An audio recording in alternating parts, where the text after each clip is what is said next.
Good afternoon, good evening, good morning, yet, folks. It's me, all the way Church Page, aka the Emperor of Female Body Talk, coming to you live on YouTube. Well, folks, it was a kind of a decent weekend for bodybuilding. There was a couple of shows, but one that we stand at is the St. Louis Pro. I had the pleasure of interviewing one of the ladies who earned her first Olympia qualification at this show. And I'm going to shout her out before we talk about what's going on with today's subject. I'm just waiting for everybody else to get into the room. And we're going to talk about this. So, as you know, the St. Louis Pro was Saturday. And a lady who I interviewed won. And that is the lovely Miss Marika Jones. And Marika is just amazing lady. She turned pro in 2022, made her pro debut in 2023. She was busy. She did this, I think, 5 shows that year. I know she did Omaha. I believe she did St. Louis also. She did Chicago, Tampa, and Atlanta. And I'm trying to think, she did Ultima Classic too. I think she did 6 shows. She was busy. She's from the St. Louis area, so doing Omaha and St. Louis and a couple of those shows were within her range. But I think she's a lovely lady. She's a mom. She is, just amazing. Like I said, I'm a fan of hers. So here, she looked great. I mean, I felt like it was a battle between her and another lady for first place, but in the end, she just came in and just dominated.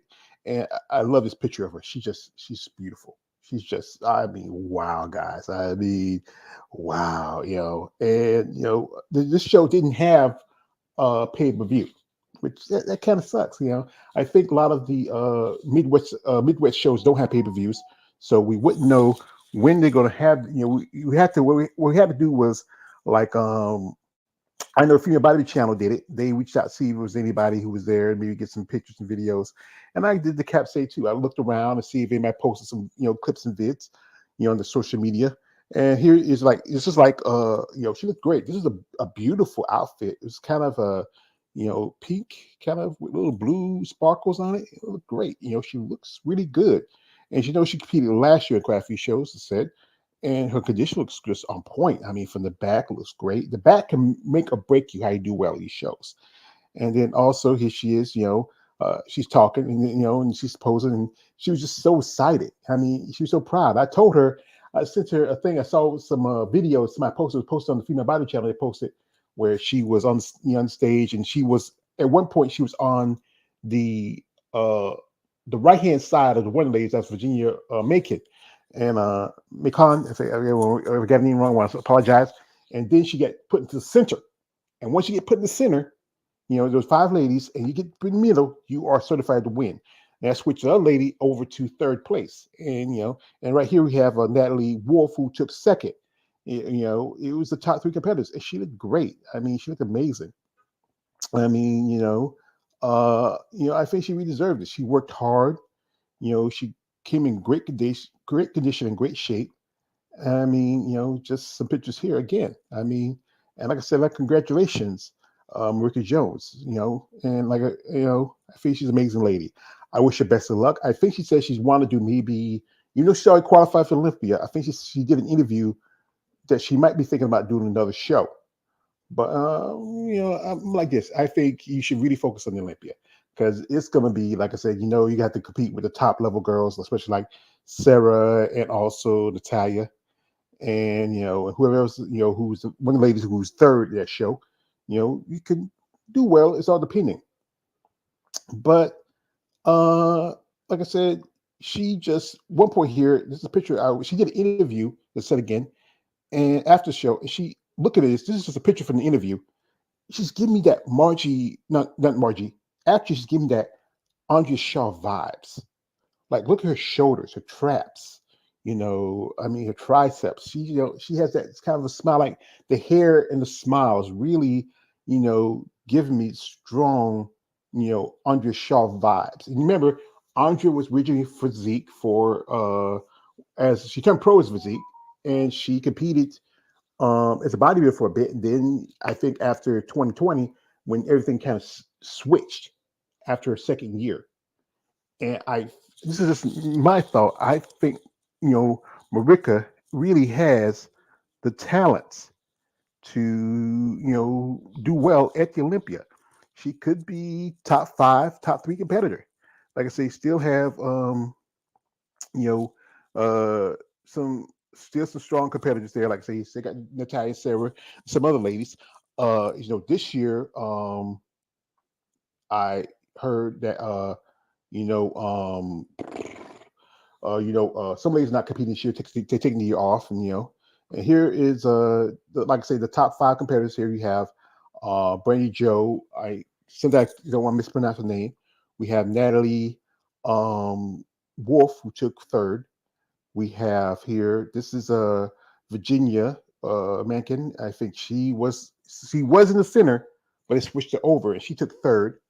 And you have Marika, and you have, I think her name is Marquita Heldreth, and I think she took fourth because you only have five ladies show. So you have fourth, the winner, third, second, and fifth. And like I said, congratulations to all the ladies. You look great. You look amazing. I gotta give you respect. It takes a lot of hard work to get the sport. So the subject matter is about what's going on with bodybuilding.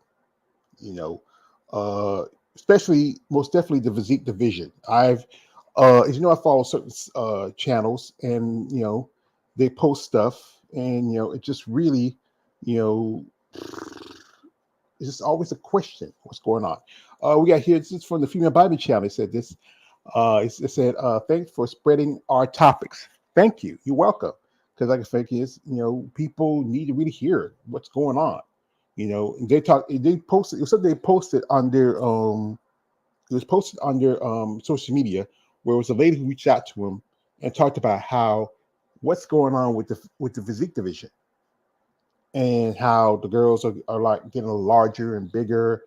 It's and I've talked about this. I did interviews releases how the physique division was supposed to be a replacement for women's bodybuilding, but in the last few years, the division is getting closer and closer more to women's bodybuilding than it's supposed to be its own division.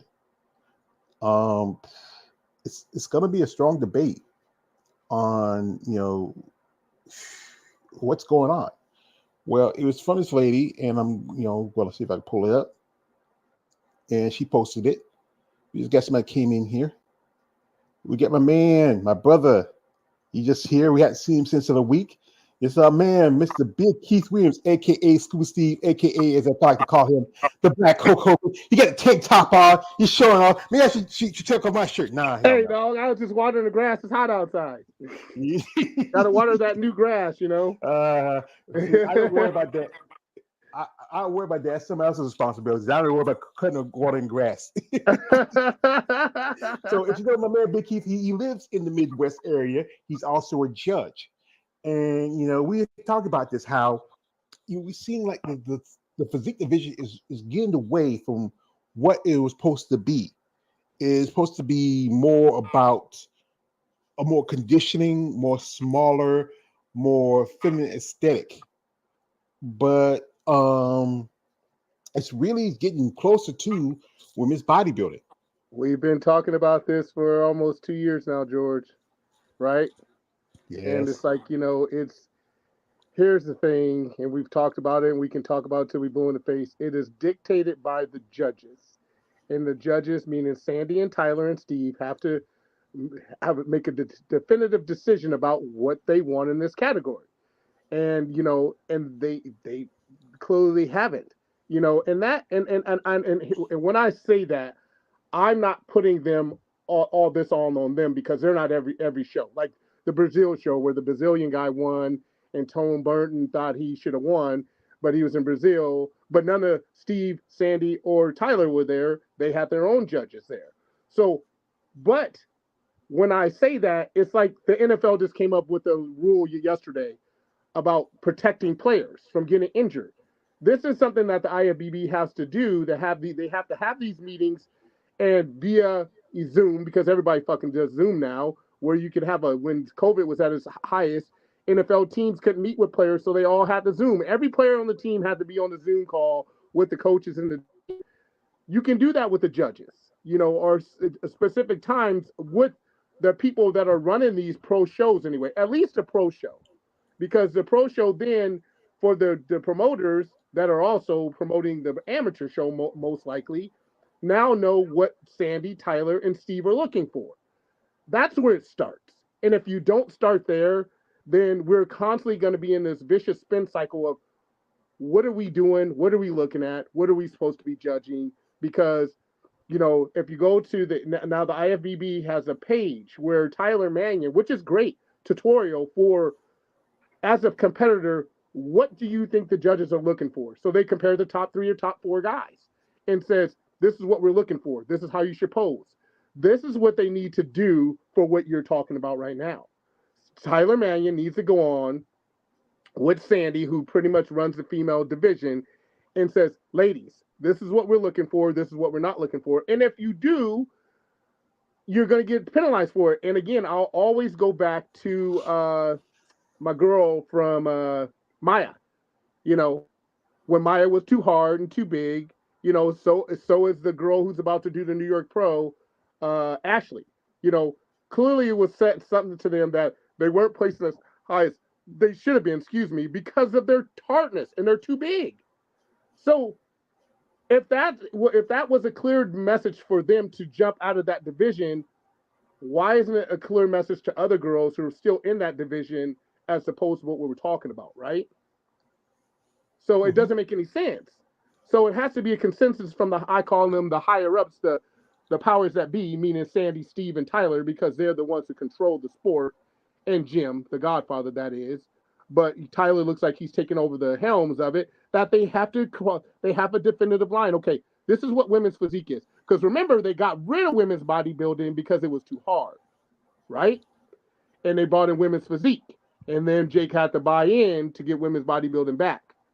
And now the women's bodybuilding's back, and you got women's physique. I, as a judge, don't really know what the difference is. A little bit more mass. I would say the women's physique competitors are more are a little bit smaller, but they are better conditioned. But that conditioning leads to hardness, which then when you're looking at a women's the last Olympia I attended, I was like, man, the women's physique girls look way better than the women bodybuilders. So, you know, it's one of those things like, should they be in women's bodybuilding or should they be in women's physique?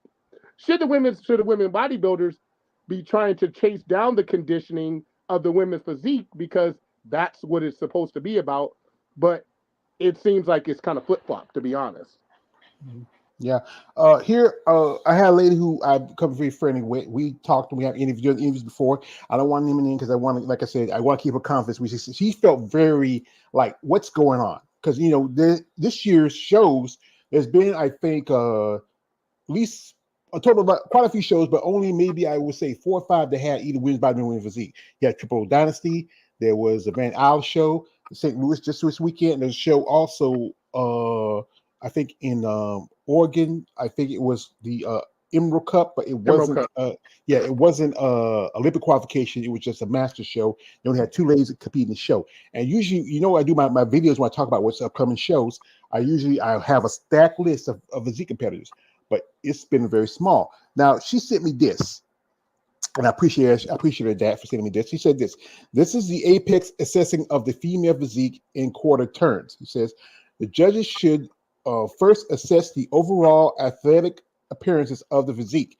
This assessment should take the whole physique into account. The assessments beginning with general imposition. Impression, and also physique should take into consideration the hair and makeup, the overall athletic development, yada yada yada yada yada.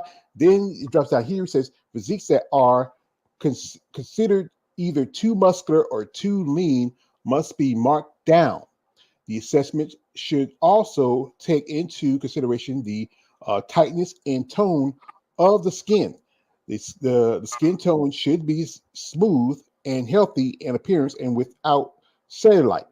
The hair and makeup, yada, yada, yada, yada. And at this time, the fitness competitors must be viewed with the emphasis on the healthy, fit, athletic physique in attractive, presented totally package. Now, it's also somebody sent me this. This also says this. The Apex One quarter turns in women's physique competition says judges are strongly reminded that they are judging a women's physique competition, not former women's bodybuilding. Former, meaning they did, they cut it out. And competitions, the type of muscularity, vascularity, and muscular definition and dryness displayed by women's bodybuilding athletes will not be considered acceptable if you're displayed by women's physique competitor, and therefore must be marked down. Now, the judges, those are the rules that were set, supposed to be set in stone. The question is, why not the judges are following those rules? Because again, we go back to the beginning of this conversation when I said, if Tyler and Steve and Sandy are not sending a clear message to the promoters, which, let's say, when I was in Minnesota, it was Chris Bongiovanni who was doing the shows now, but she's passed that on to a guy out of North Dakota. But let's say Chris and Chad, who are our judge shows here, sometimes like when you have new categories, you would like when women's physique first came in, they said, this is what we're looking for. It's just like wellness. This is what we're looking for, versus bikini. Wellness versus bikini, same kind of deal. Women's bodybuilding versus women's body, because they got rid of women's bodybuilding because they didn't want the hardness and all this other stuff. It's the emphasis on preference to the promoter and the judges, the head judge, like Tom is our head judge and I judge as well. But again, it's one of those things where we say, okay, what are we looking for so before the show even starts, what are we looking for as a team of judges? So we're all on the same page, because I can tell you as a pro and competed for 15 years, these judges are not all on the same page. They say they're on the same page, but they're not. And it all depends which show you go to. And so when you have women, and this is the biggest part of it, George, when you have women trying to qualify for Olympia spot, if it's Olympia qualifier, and it's money involved, these are where Tyler and Jim and Sandy and Steve have to be advocates for the athlete, saying, judges, promoters, this is what we want going into the sport. This is what because again, I'll always use Maya, because Maya plays dead last. When I very first met Maya, I was doing the Tampa, was it the New York or the Tampa? Well, it was in Tampa, whatever. But Maya had placed dead last and jumped over to women's bodybuilding and won the show. Tina was third, I think, in that show, and won the show. So I'm like, okay, clearly there's a discrepancy from women's physique to women's bodybuilding. So why is it not happening anymore?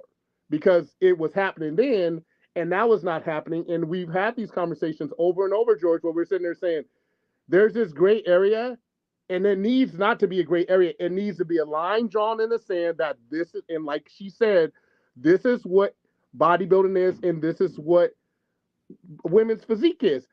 The problem part of that statement is a lot of these women are older women, so they don't have the young. I remember judging the show. Tom Kemper is a guy who now runs the Minnesota, North Dakota area, and Chris Bongiovanni had the show at the time, and I had a really good competitor named Gina Abatuli out of Minnesota Duluth. Competed against a girl, should have beat her based off of presentation and muscularity and all this other stuff. And this was a figure, mind you. And you know what the judge told me why she lost? Because the other girl had younger, dewier skin. And I go, what the fuck? Excuse my language. I'm like, what? So it comes a problem, because think about it. Most of these women in women's bodybuilding, most of these women in women's physique are not young. And you've had a podcast like, how do we get more girls to get into the sport? Well, it's just now girls that were in women's physique are going into women's bodybuilding. So this whole shouldn't have cellulite, which no, you shouldn't, but sometimes, skin and stretching out the elasticity, especially in Caucasians versus black people, is different, where the elasticity and all this other stuff is going to change. So some of that's right and some of it's wrong, but at the end of the day, she's right that it's a more for what I was told when Chris Bongiovanni first introduced me to women's physique and said it was coming when they got rid of women's bodybuilding, was it was a more athletic look, not as hard as women's bodybuilding.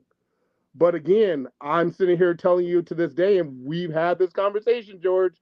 You showed me a picture last year of Spain. Remember Spain where Kelsey won Spain. Remember Chelsea, yeah, Chelsea won Spain, and yeah, we looked at Chelsea and we looked at the physique girls, and we couldn't tell the difference between who was a bodybuilder and who was a physique girl, right? right, So it comes a point that we can talk about this till we blue in the face, but it comes a point where again and I call them the powers to be, the wonder Steve, Jim, Sandy, and Tyler have to sit here and says this is what we need. This is what we're looking for. And if it's not that, then you should mark them down. But it's such a discrepancy in these shows as a pro. Even I'm an open pro bodybuilder. It's so, like one judge like one thing, another judge like another thing. A judge they it has to be a thing where there's a guy in the UK where Tyler Mannion just said it was one of the best shows that he's ever been a part of with the fans and everything. But that guy who promotes those shows there holds every one of his judges accountable. So he'll go through the scorecards and try to figure out, well, why did you score this person? Why did you score that person? To make sure that all his judges are on the same page. That's the problem here in the States. That's the problem here in a whole consensus is that these judges are not on the same page when it comes to how they should be judging this class. Sorry for yeah. being long-winded, but that's the problem. And also, the thing is also in the amateur levels, you can double dip, meaning you Yeah. can do both physique, you can do figure, you can do women's bodybuilding. Like I was on a page with you just posted on female body challenge. This is like from it was a regional show, like over the weekend. You have one lady who is a figure competitor, one lady who is a physique competitor. Not much difference. Only No. thing difference is high heels, you know. And then you had early this month, you had there was a couple of shows. The first shows that started for the season for both women's divisions. You have here Ann Gruber, who won the Triple O Dynasty for women's physique. This is Tessa Metz, who won at the Charlotte Pro here in my backyard, North Carolina. I'm proud of that. In figure. Now you look, it's not much of a difference. And then, like I said again, you had Ann, who won in physique. You had Teresa and Vasic, who won in women's bodybuilding. This is one of the few poses where women's bodybuilding and physique share the tricep pose. And Teresa gets blown out in this picture. No offense and all. She does. She Mm-hmm. loses this pose. Yeah. The conditioning and the hardness of the other girl, Teresa loses this pose. And I like Teresa, but she loses this pose. Based off of what I see in this picture, symmetry, depth, definition, and everything else that comes with this, she loses this pose. Now, I'm sure Teresa's back may be bigger. I mean, but and poses are tit for tat. But again, it's one of those things. It's like, okay, I mean, you can clearly tell that Teresa has bigger lats in this picture, better delts in this picture than the other girl. And the other girl, if I think if she knew how to pose, I mean, Teresa's legs are bigger, but the girl is more conditioned. So again, it's one of those things like we just said, as judges, it's like, okay, do you like the size, or do you like the size? And the other girl, in my opinion, if she posed better, she would have a better. Well, and again, one's doing the front lat spread, and one's doing the semi relaxed, and one's doing the front lat spread. So you really can't compare that picture. But looking at the overall conditioning of the two, the other girl's conditioning is better. And that's what we talked about in the beginning of this conversation. Women's physique competitors' conditioning is a tad bit is better than women's bodybuilding at this point in time. Every Olympia that I've attended, and seen a lot of shows, there's the women's physique competitors are way more conditioned. And like Tina said, it may be size too, because they're not as big. But like your girl from Florida who won, what's her name? I always forget her name. From Florida who won the show, and she said it was she only won like $1,000. Black You talk girl. about you were talking about Chelsea No, or Jada. What's her name? Jada Beverly? Yeah. Yeah, Jada Beverly. And Jada Beverly said, quote was that to do what she had to do, which some statures are not built for women's bodybuilding. Some are built for, women's physique because of their size. And to have to put on that extra size is stress on anybody's body. I'm sitting at 270 right now. When I was 300, it was a total lot of stress on my body. And I was in shape, but it was a lot of stress on my heart, was a lot of stress on my body. So I get it. And there's a lot of things that go into it when you do that. So it's one of those things that some women are built for women's physique and some women are built for women's bodybuilding. And I think it comes to the point where like Alina and Linda had a conversation with a girl we don't speak about and told Yeah. her that she should be in women's bodybuilding because of her size. And so you do have people that give some great advice out there, but are they the right people? Are these girls going up to Sandy and says, you know, it's here's pose a question: Did Maya go up to the Tyler or Steve or a Sandy or even a Tim and say, hey, am I in the wrong class? Did an Ashley Jones go into a show and ask the judges, should I go into women's bodybuilding? From what I understand, Andrea Shaw is the one who convinced Ashley to go into women's bodybuilding. And like I told you everybody before, the one thing I love about Andrea is that she doesn't mind the competition. She wants better competition. She wants somebody to push her. So when it boils down to that, it's these girls having to make a decision. If I'm not placing in women's physique, and you're right about one thing, George, is the problem is this crossover shit. It drives me crazy. It's great for promoters because like I got a client doing John's show, and this was for 2 or 3 categories, it's like $500. And he's doing men's physique and men's classic physique, you know, which aren't too far off from each other.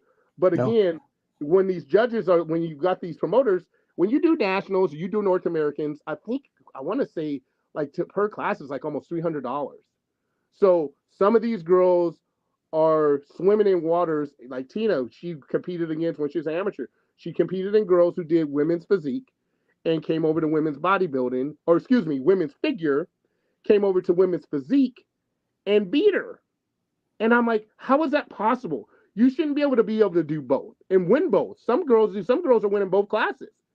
So it's Mm-hmm. like, so is that the competitor's fault or is that the judge's fault saying, okay, it's no way that if figure is this look and women's physique is this look, you should be able to win both classes.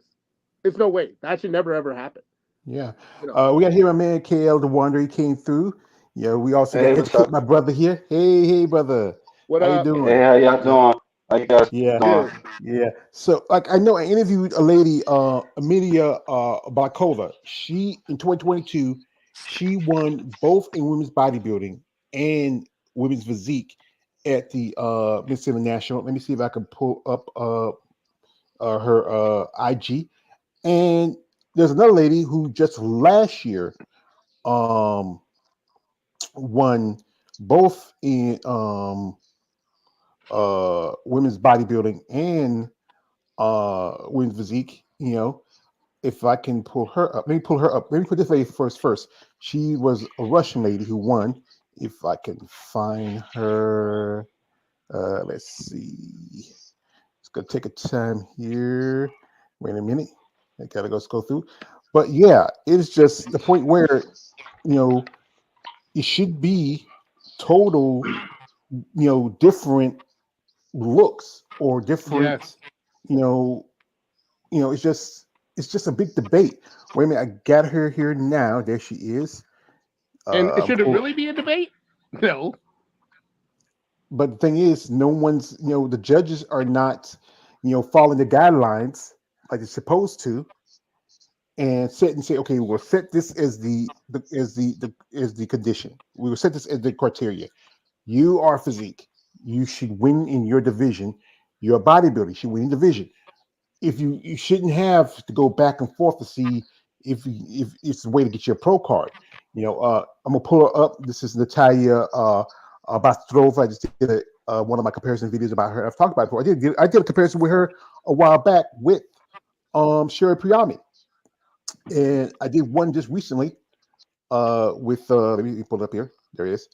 She earned a pro card in women's bodybuilding and physique at the Romanian Muscle Fest last year. This lady is 55 years old. Her body, I mean, I'm just astonished by her physique. She astonishes me. And she took fourth at the Romanian Muscle Fest, you know. And What's her name you, again? Linda, what? Natalia Bystrova. Natalia? Oh, Yeah, Natalia Bystrova. And how old is Bostro. she? I think she's 55, about to be 56. Mm. And I talked, Go ahead. yeah, I talked about before. Like, she was double dipping. She won both her pro card and both wins bodybuilding and physique. And she's made her pro debut in physique. And like I said again, this is where if the judges are awarding somebody who looks more closer to one division than to the other, then why are they not following their own rules they set? Exactly. Because and on top of that, then you're taking a pro card away from somebody else. So if she wins both and gets, it's like, uh you only need one pro card, because what the people don't understand is once you have a pro card and you apply for one, you can, like, so I'm an open bodybuilder. If I decided to diet down from 270 to 220 and says I want to try classic physique, or I want to try physique, I can do whatever I want as a pro bodybuilder. I don't have to stay in the class that my body may have changed. I may have changed my mind. Once you're a pro, you can go and jump into any division that you want. And so why give her a pro card in both classes? Because then you're taking something away from somebody else. The one thing I can say, in the 15 years I've been a pro and 20 something years of being a competitor, I've never seen a rule book. I've never seen a rule book. Like, in NFL, we knew the rules. Track and field, we knew the rules. There's guidelines. The USOC has guidelines of certain things that we can take and that we can't take. The NFL has certain rules to things that we can do and we can't do, and penalties are penalties, et cetera, et cetera. NBA, MLB. I've never seen a handbook or anything of such magnitude for a sport, and that's where the confusion lies. Because when I'm looking at, like, me and Tina had this debate a long time ago at a show I was judging, and it was a girl, black girl, was bikini. And this is when wellness wasn't around. And she was church shepherding in my ear, like, how do you guys put her in first place when she looks more like a figure competitor? Well, here lies the problem. She could have been a figure competitor, but wasn't hard enough to be a figure competitor. Had the athletic look of a bikini girl, but just wasn't there. Now, wellness, boom, she would have been a wellness girl, boom, easily. But that, like, the debate with even me and Tina and some of the judges, which we all put her in first place because she was her athletic, she was hard in bikini. If she would have went in the figure, I don't think that she would have did as well, just because she wasn't as hard and her shoulders weren't as round and developed as a figure girl should be. So these are the problems that you start having with judges and people, because certain people think they know what they're looking at, and certain people know what they're looking at, and that lies the problem. But here lies the issue, George. There's a money thing involved in this, because if you're a promoter, are you going to turn down a way, let's say three, six, 900, $1,200 for a competitor that wants to do masters and do open and women's physique and women's bodybuilding? That's a great. I mean, that's what's going on. Is that they're not? They're like saying you got to pick one or the other. I understand doing like masters open, masters women's physique, and then masters open physique. But there's no way you should do masters open physique, masters women's physique, and then do double dip like you said in the same as in bodybuilding. It's no way, and not win them all anyway. And that's what Mama Muscle, she'll contest to that if she was on here. That's what happens to her all the time when she goes to Gary shows. Is that you got these girls crossing over and winning both? It's like either a bodybuilder or you women's physique competitor. If you get your pro card another and you say, you know what, like Jada said, hey, women's bodybuilding wasn't for me, so I went back over to women's physique. Isn't that what she said? So she Mhm. went back because she said it was too hard on her body. Well, we have that option as when you're a pro, you have that option. So it's not like you're stuck in that category. And that's what these people have to understand. Once you get that pro card, you're not stuck in that category. I watched a guy when I did the Tampa Pro one year, and we all looked at him like he was crazy. Black guy, I can't remember his name. He went and did men's physique, and we're like, dude, you're a bodybuilder. You're never gonna be able to pull this off. And he was dead last, of course, but he wanted to do men's physique, but he was too big. So that would happen, and the judges clearly, was like, dude, you're not.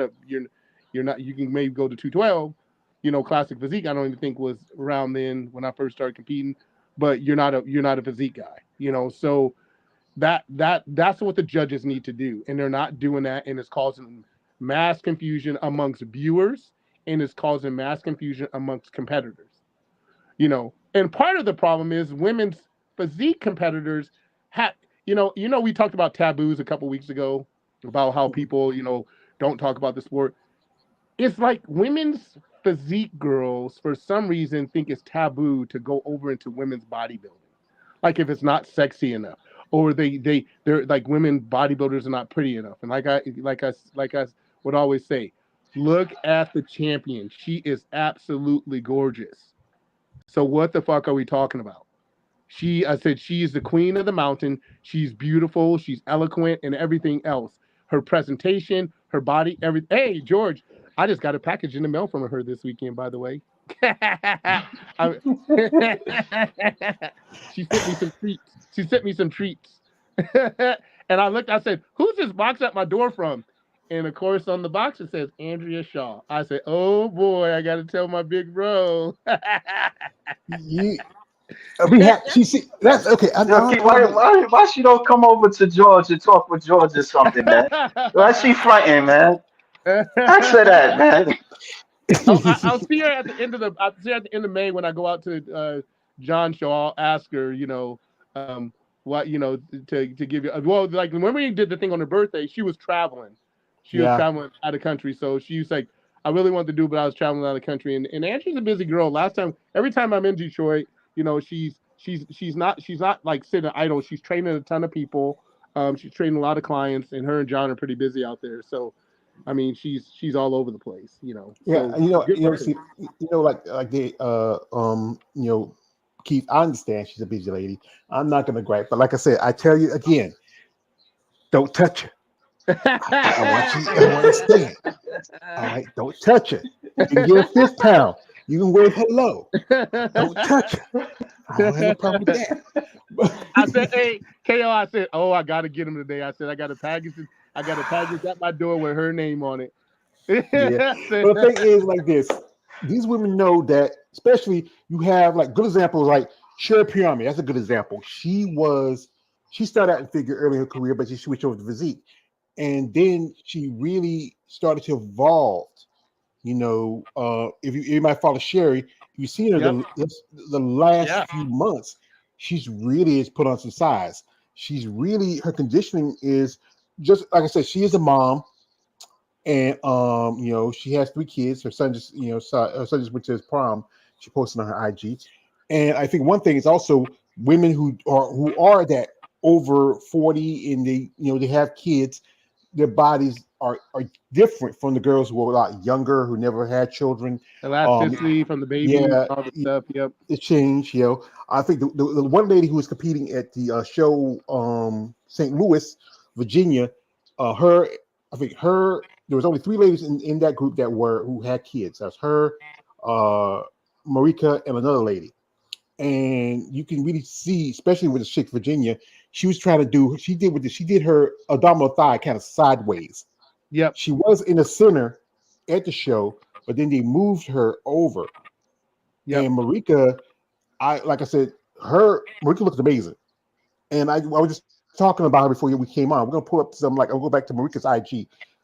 Marika, she really has evolved ever since she made her debut. And this is where the debate where I remember in the interview, she even talked to Andrea about it, about maybe moving over to women's bodybuilding.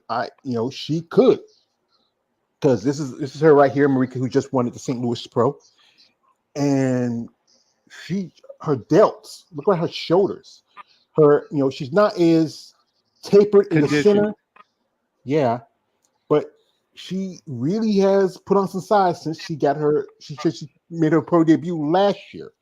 You Yeah. know, I'm gonna go through here, and like here, I think we're here. This is like this is her daughter here. Let me see. She really has. I think this is from. Let me see. When she competed last year, I think this is posted. This is the picture she posted. I think this was from 2023 till March of 2024. And Keith, your eyes are a little bit better than mine, but you can really see how much she has involved Oh yeah. since. Yeah, you really see the size, especially on the lats. Her back got a lot wider. I think she's a little bit. I think she said she's 5'5", and she's about the same height as I think Andrea. Ain't Andrea like 5'3", 5'4", Yeah. 5'5", 5 5'5". 5. Yeah, 5'5". Yeah, and this is from when she was doing an interview with Antone. I suppose this while ago. This was just this. I'm looking at this picture, and she was giving me some Andrea Margie Martin vibes, especially if you look at around her shoulders, how she looked. She's very aesthetically pleasing. I think Yeah. she would probably do good in women's bodybuilding if she decided to move over. You know, her condition looks pretty good, especially being a Now mom. that was women's that she's women's physique. Yeah, where's Physique? Because she was right here. She was right here. Then they moved her out with the other lady who was in the center. You know, Really? and Who won? Marika won. The one right here in Okay. the pink. She won because when they did the prejudging, because they don't do a live stream for their shows. Yep. So to do the prejudging, you have to you know try to find like if you're a Bobby Chapman, they ask if anybody's gonna post any videos or any pics, and someone post on the NPC News Online, other people post on the site, some people take their own videos with the show. We got here Yep. from Benjamin Show. She says, Margie Martin, most muscular woman. Yeah. Well, also we got our man Raheem Hamilton says, I don't know. Natalia is way sexy. That's. I think he's thinking the other Natalia. But I think he might be thinking that Natalia. He spelled it different, Are you but talking about the? Are you talking? Is he talking about the Big New York Pro titty, the champ? big titty woman. The New York Pro champ, current. Yeah. he might have been talking about the lady who's the other Russian lady who's 50 because they're both Russians. He might be talking about her, the one I just had earlier. When I showed the Yeah. one both her. Talk about her too. Okay. Yeah, but yeah, I know. Yeah, but you know, it's like it's getting to that point. Like the New York Pro's coming up. Yep. That's in about the end of the month, and competing at that show. That's Ashley Jones. Jones' debut, and also competing with her is Lavinia Barros from Brazil.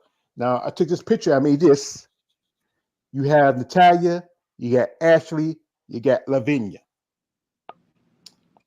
And this was Ashley from when she competed at the Olympia back in 2022. This is Lavinia when she competed at the Romanian show last year, and this is Natalia who competed at the Atlantic Coast show. Not much of a difference, you would say, except for with Lavinia, she's bigger in the quads and the calves.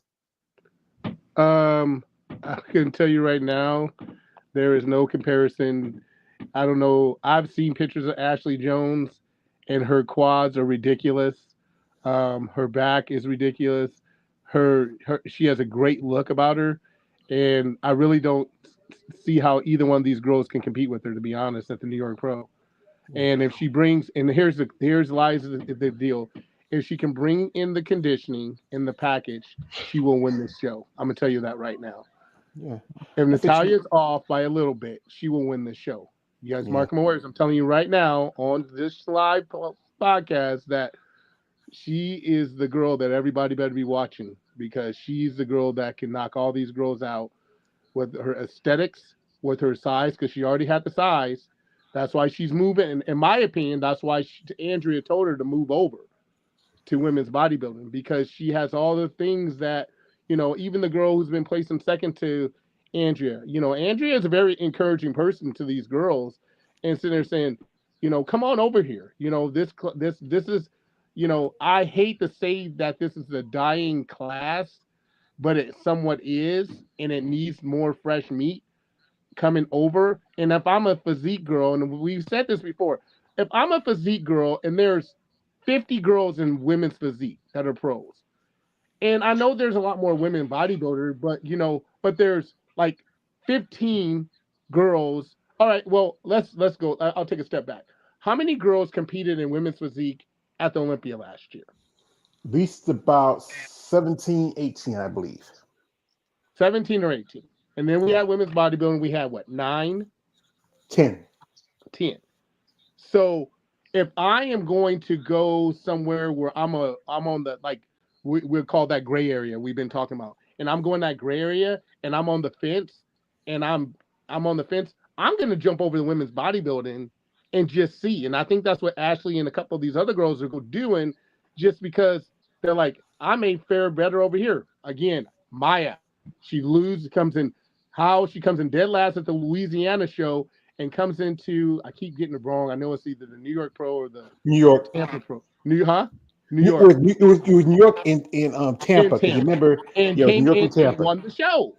So again, she rolled her dice and she's done very well since that, right?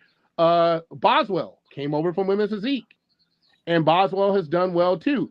Now, those are two girls that I would say, if they could nail their conditioning because of their athletic look and their aesthetics, would would would place in the top 5 at the Olympia, just based off of pure aesthetics and pure, there, because they have the size. If they can just bring it, and me and John talked about this at the Worlds. Maya, if she can get harder from the back, man, she has all the right tools to be in that top 3 spot. Now there's some girls coming back, like who's in the Well, I think one lady who I believe is coming back for this show. She's right now. She's been working with the current champion, the former 10-time champion, Iris Cal. That's Lavinia, Arsenio Bottles. Arsenio is from Brazil. Everybody know of her, and she's been Yep. working with Iris. If you follow social media, and she's third. She was third at the show. She did have an injury last year, the end of last year, and they've been working together. And she looked like she put on some size since I think the last time she competed. She's I think she was coming from an injury. Let's see if I could pull up her IG. Let me see. I can pull it from Iris. See, I can put Iris's IG here. And this is whether they were together here. They've been working together. She's working with Iris the past few, I think, I think ever since I think early this month. And let's see if I can pull up see, it should be some more videos. Give me a minute. I can find something with them working out. Let's see. Here we go. And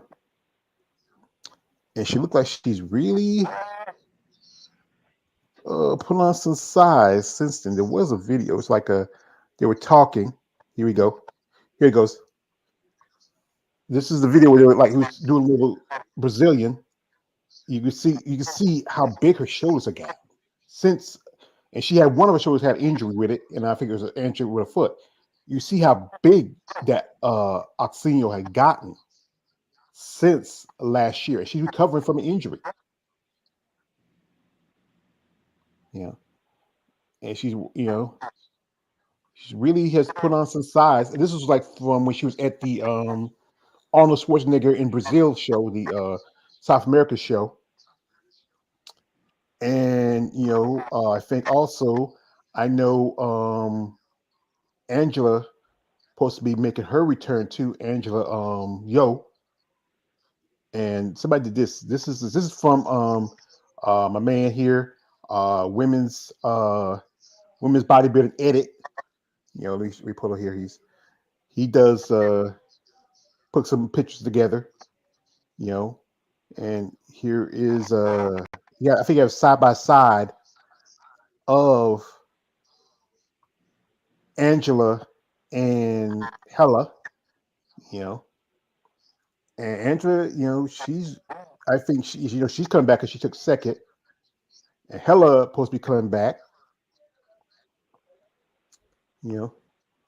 Angela, like I say, Angela does a lot of powerlifting, and that's one thing I say. Some sees that hope that hurt her because she does a lot of powerlifting that can blow her waist out. Yep, exactly. Yeah, Yeah. she has a good physique. Like I like her physique. It's good. She has great abdominals.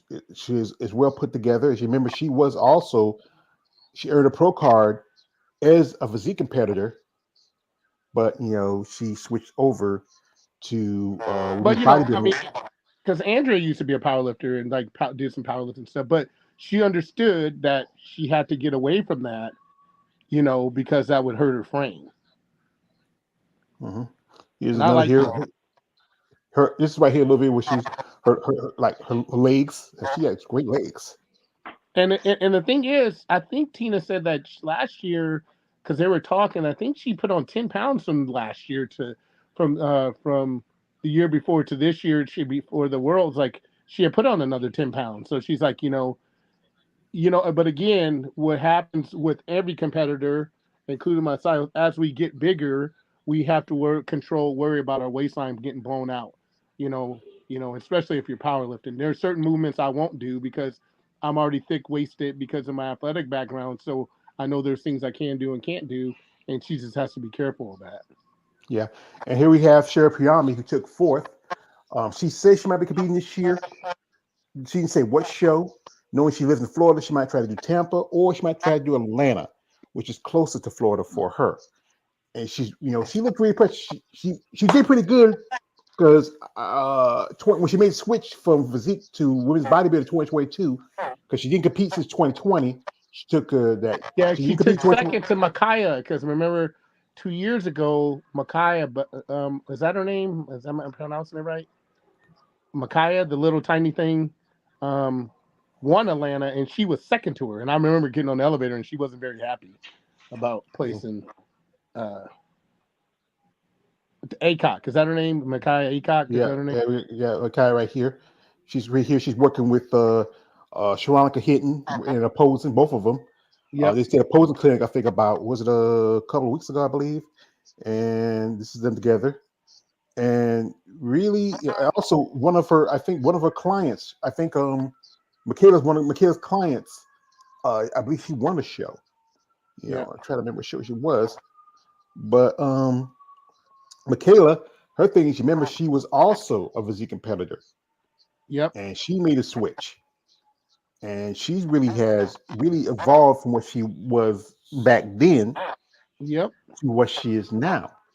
Well, and Tina, same way. Tina was a physique competitor that can never. I mean, we went to North Americans, we went to nationals, we did all these shows, and she just and at the time, women's bodybuilding wasn't around, and we're like, she couldn't win because she was too big.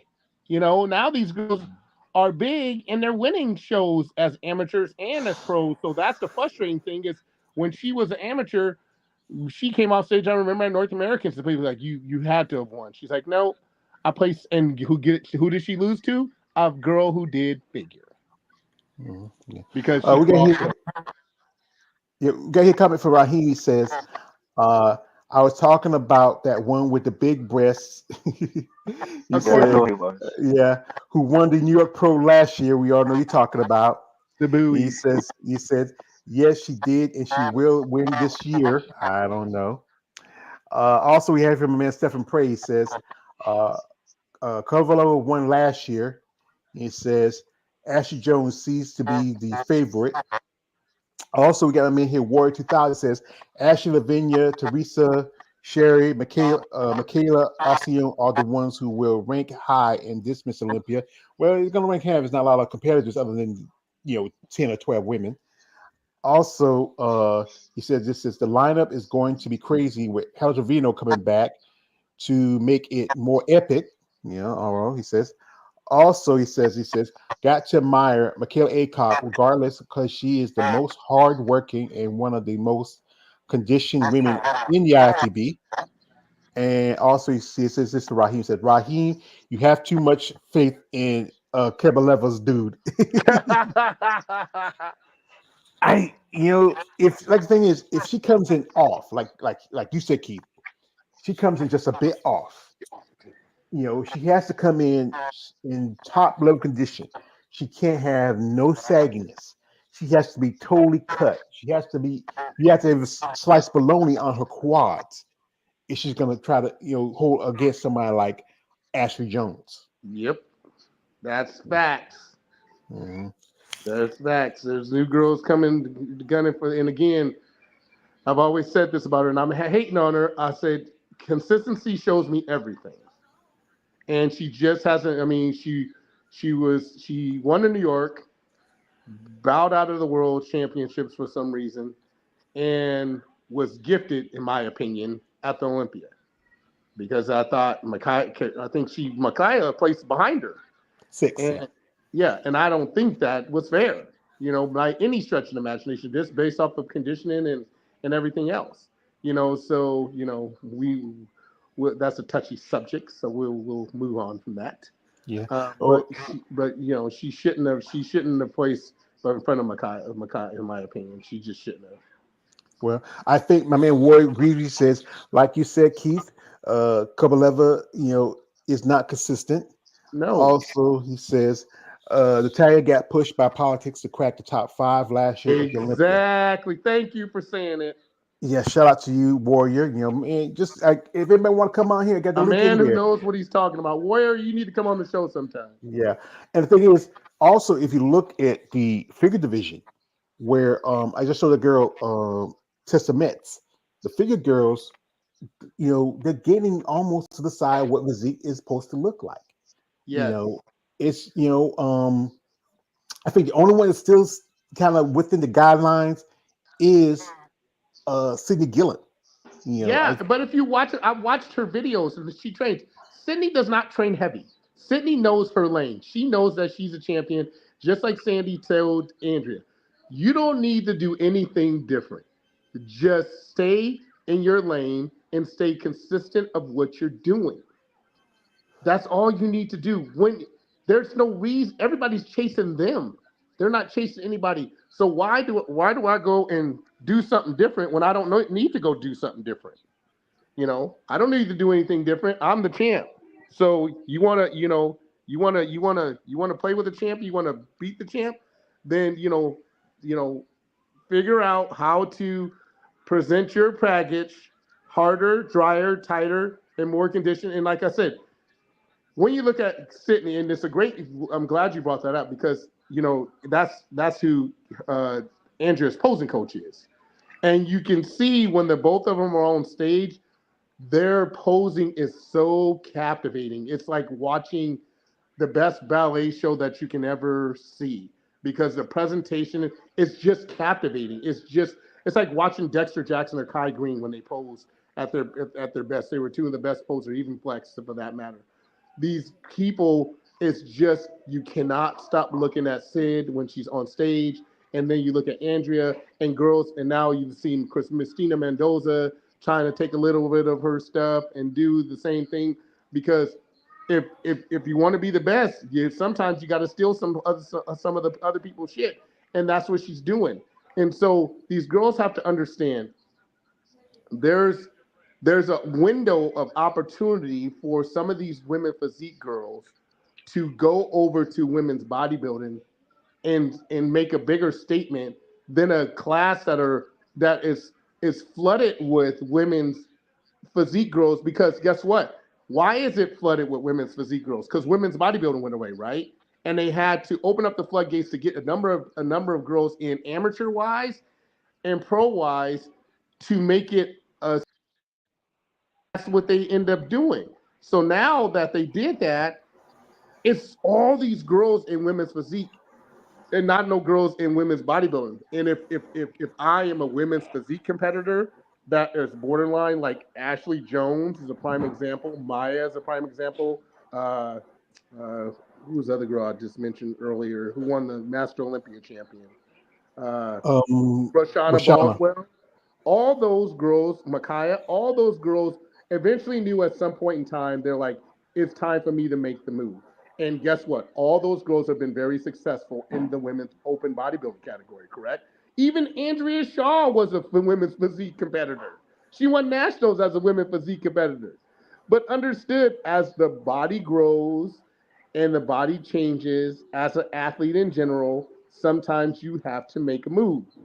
So it's an opportunity for these girls, especially when Mhm. you're when the if you really look at the women's bodybuilding class, most of the women's bodybuilding average age is what, mid 40s. Mid 40s is the average age for women's bodybuilding. So if I'm going to a class where some of these girls are like, I don't know how much, like Teresa said, thinks this is her last year's. Helena may be her last year. Andrea's not going to go anywhere. Margie stepped out to do other Here things. it goes. It's like it's an opportunity to jump into a class and make a splash and make an impact. Angela Yo, another girl. All these girls, and you know what? It'd be interesting to ask them a question. What made you? When did you decide to move to women's bodybuilding, or what made you decide to move over to women's bodybuilding? Hmm. I'm gonna ask Andrew that question next month when I Yeah. ask him. Well, we got a comment here from a man Raheem. He says, Keith is hitting on Natalia. Yeah, never. I'm not a boob Yeah. jag, so Yeah. I'm good. Also, that's the truth. The matter of period. Natalia is objectively not as good as Angela or Andrea, but politics made her the third wheel, politically for hype. Also, he says when it comes to the figure division, while we on the subject, Jessica Padilla and Lola Montez look a little too muscular and bigger than Sydney Gilling, which is why they place lower than Sydney. Yeah, because like It's the standard. yeah, the thing is, they're not setting. Again, we go back to the judges. They're not setting the criteria for these divisions. That's why it's so hard for women's bodybuilding, physique, and wellness because they're always changing. They're always putting down the criteria for bikini and wellness.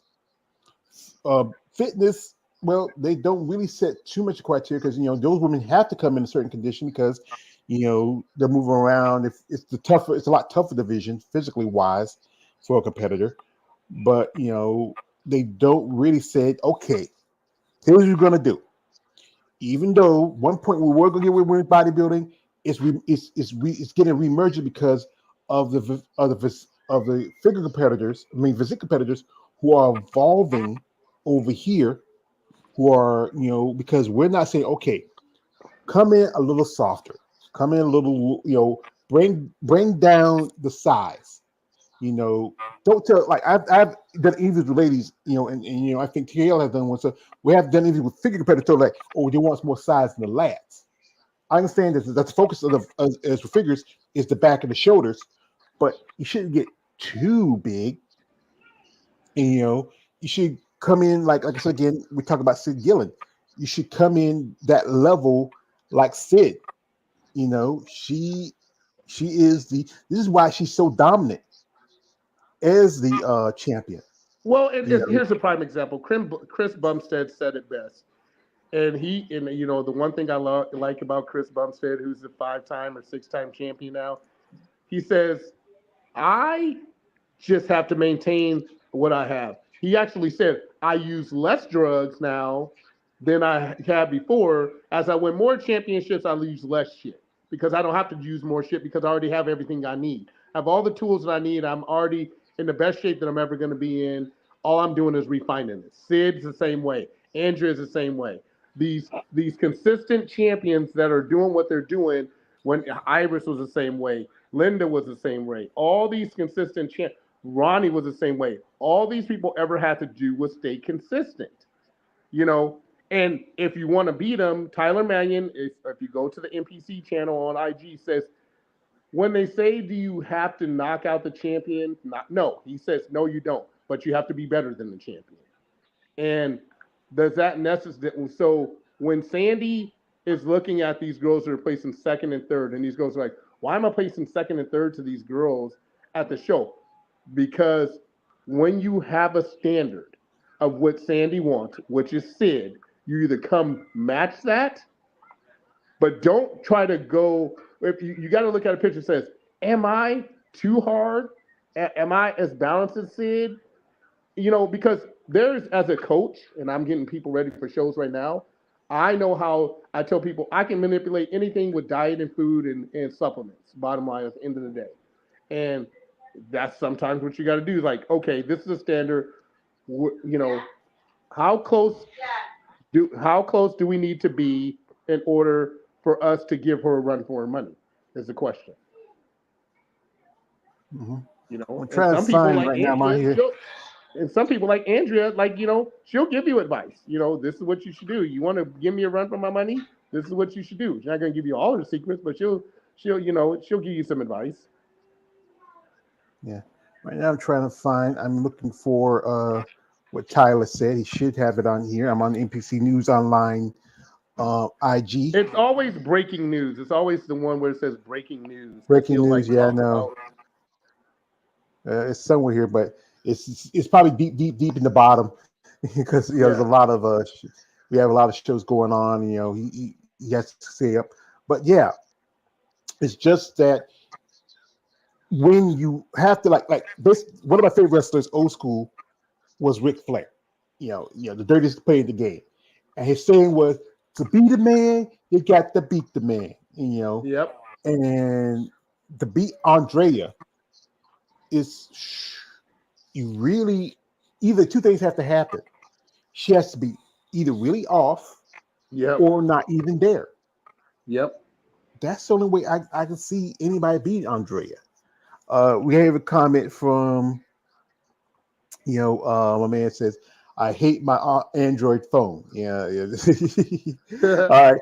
Also, this is from Ward says, "I love Cindy Gillen. She's beautiful and a sweet, lovable, outgoing person in general. Just a likable woman." Yeah, thank you, Warrior. And like I said, this is when I posted this on my IG, I had a lot of people say, "Hey, I wanna, yeah, yeah." Well, I'm here now. Where are you? And this is from a couple of competitors. I understand if you're busy, you have a schedule. I understand that. But when we're talking about subjects like this, we want to hear from you because this is about your sport, your division. I know some people don't want to jump on something like this because they want to get blacklisted. But if you're not a top level, it's really this is something you need to. This is why I say this. There should be a union within bodybuilding. When there's issues like this, where you have issue with what's going on, you need to speak up for yourself. This is your sport. I'm just a guy who has a small channel. KL is this guy with a small channel. Steve, I mean, it's not Steve. Keith, he's the guy who's in the sport. If you want to feel like your division is getting to the point where it's not the division you want it to be, where it started as a one way and switches to another, you got to say something. You know, like I said, don't be like, okay, I'm just gonna I'm just gonna just try to do what I can do. Some ladies I talk to say they don't like how Physique is going. They don't like how figure is going. They don't like some of them who are jumping over the other divisions because like wellness is because it's a popular division. But if you feel like there needs to be change comes from the grassroots. It's not gonna come really from upstairs. They're gonna just make their money and roll with the motions. Again and again, Like they don't. what It's a money. It's a money thing for them. They're not gonna. They're gonna let you. They're gonna want you to cross over. Hey, do masters, do open, do. I mean, at one point in time, you had girls like who could do like, say for instance, like me when I was an amateur, I could do if I was 50, I can do 50, I can do 45, I could do 40 to 45. I can enter all these classes. You know, it's going to cost me some money, but I can enter all these classes to hopefully get a pro card in one of those divisions. Mm-hmm. But I wasn't going. You can't go 50, 45, 40 in bodybuilding, and then go, okay, well, let me go to classic physique and do the same damn thing. And that's what happens. But again, it's big business for the promoters. I ain't mad at them. It's big business for the promoters, but then it's confusing for the competitors. What were You you know, gonna say, KL? Go ahead. You say? No, I was asking like I came late, but like what are the reasons why what's the problem of physique like that it needs like a reboot? Well, because the fact was it was supposed to come in as a division supposed to replace women's bodybuilding. But now, if you look at the division now, it's looking to more like women's bodybuilding. Only thing is different is the posing. Oh, They okay. don't like to say they're supposed to be some, like I said, one lady sent me the rules where they're Some supposed to follow certain guidelines guidelines. to it. Yeah, they're Yeah. supposed to follow those guidelines. But it seemed like the judges who those guidelines were set for the judges to follow are not following those guidelines. And that's why the division is starting to get away. Because at one point, it's also a lot of ladies that Keith mentioned before, a lot of ladies who in women's bodybuilding were too small for bodybuilding jumped over the physique. And because of that, that also changed the sport. You had women who were doing bodybuilding for a long time and jumped over physique because they felt like that's where they belong. But then it kind of changed like the sport. You see, I think the only person right now who I think who's still within the guidelines of what physique supposed to be is Sarah Vilgas. I think, Yes. Sarah, yeah, I think Sarah, honestly, like I said, I wasn't a big fan of hers, but I really, especially when she speaks out and stuff, I really, she really is getting, more of my attention. Like she was the one who advocated to try to get the All Schwarzenegger Classic to bring women's bodybuilding back, you know. Can I ask And you something? Like uh, my, I mean, I'm sorry, I didn't go mean ahead, to cut you off. go ahead. You know how like back in the day they had like the lightweight bodybuilding and middleweight and heavyweight. Like why don't they just like make it into that? Well, they have it If at that's the amateur case. level.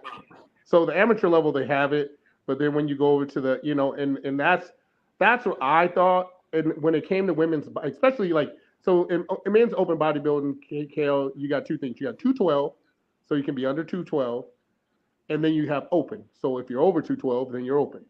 What I thought that they should do for women's bodybuilding in particular, because you had the Tina's of the world, and what's the lady who did the movie? Um, Which what's one? the lady who Irie did the Anderson. movie? And yeah, Anderson. You had some girls that are tall. So I thought that you should have two divisions because there's no way you compare Irene Anderson and Tina to a Michaela. It's no way. You got a 5'2" girl versus a 5', 5'9", 5'10" girl. It's no comparison because the muscle bellies, the legs, the hip versus the knee ratio. There's so much involved in this that they should do it in some classes. That's why, like in classic physique, they start moving the bars. So now I think that every year they change it to like it's height and weight, but you have to be a certain height and weight for classic physique. You got to be a certain weight for 212. I think in women's figures, once you turn pro, there's no more height classes. But as an amateur KO, with the question that you're asking, is that they start with bantamweight, featherweight, lightweight, middleweight, light heavyweight, super heavyweight. In figure, in figure, in women's physique, there's height classes now. So you have to be a certain height. You don't have to be a certain weight. You have to be a certain height because they go all the way from A to damn G or F, however, depending on how many competitors. And that's for bikini, wellness, figure. There's all height classes involved in that. Classic physique. There's height classes and there's weight. So they have that at the amateur level. That's why you have so many people that can compete in these shows because of the height deal. But in open, once you turn pro, um, in men's bodybuilding, there's two classes. There's 212 and there's open. And for everything else, it's just open. So they don't have that height stuff. Only as an amateur Okay. do you have that opportunity. And then every man for himself once you turn pro because um, there's no height classes anymore or weight Yeah. classes except for those And two then classes. they did back in the early 2000s, they did have weight classes for women's bodybuilding, had lightweight and heavyweight. That Yep. lasted for almost 2 or 3 years, and it went back to business as usual. Yep. And they also the thing is, it's about the money thing. That means that the promoters have to change things, have to do this, have to pay because it's a lot to it. I don't know the whole the logistics of it, but that's why they don't want to go back to weight classes. I know some ladies say they would love to go back to weight classes because it would separate some women out of it might push some women out of physique to women's body. I remember Would I you was like talking to to one see lady. that they went to back to weight class, or like if they had two height classes? And Tina said it needs to be at least height because I mean, like you'll see her 4'11" and 5'9", like she said, don't compare. How do you compare those two? You Yeah, can't. yeah. We got here. This is from a man. Warrior says, I told Natalia Abraham Cuello about your, channel, which is I think this is how she came on your channel a few weeks ago. I told her about you, and hopefully she'll come again. Maybe we might get her on. So, also, he says she would love to have Natalia Correa come on this channel and on the stream as a guest since she came on here in the comment section before. Yeah, she was there, but I don't know what happened. I don't know if this is her actually. She might have somebody running her her YouTube channel. Also, we have here from Raheem says, I think Natalia Correa should go into bodybuilding. That's the debate, but she's not going to go ever because, like I said, she has this stick. She has a small waist. She is getting bigger, but she may not ever go. Also, we have here from Warrior says, I will see if can convince Andrea Shaw to come on your channel, maybe join a live stream as a guest to your surprise. Well, thank you. Appreciate it, Warrior.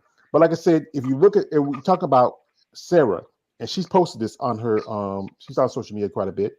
She posted on this on her IG, and she said this, and I think it's a comment she made, says, conditioning to the ones who love excellence, to the ones who love discipline, commitment, the dedication, and full capacity accomplishments.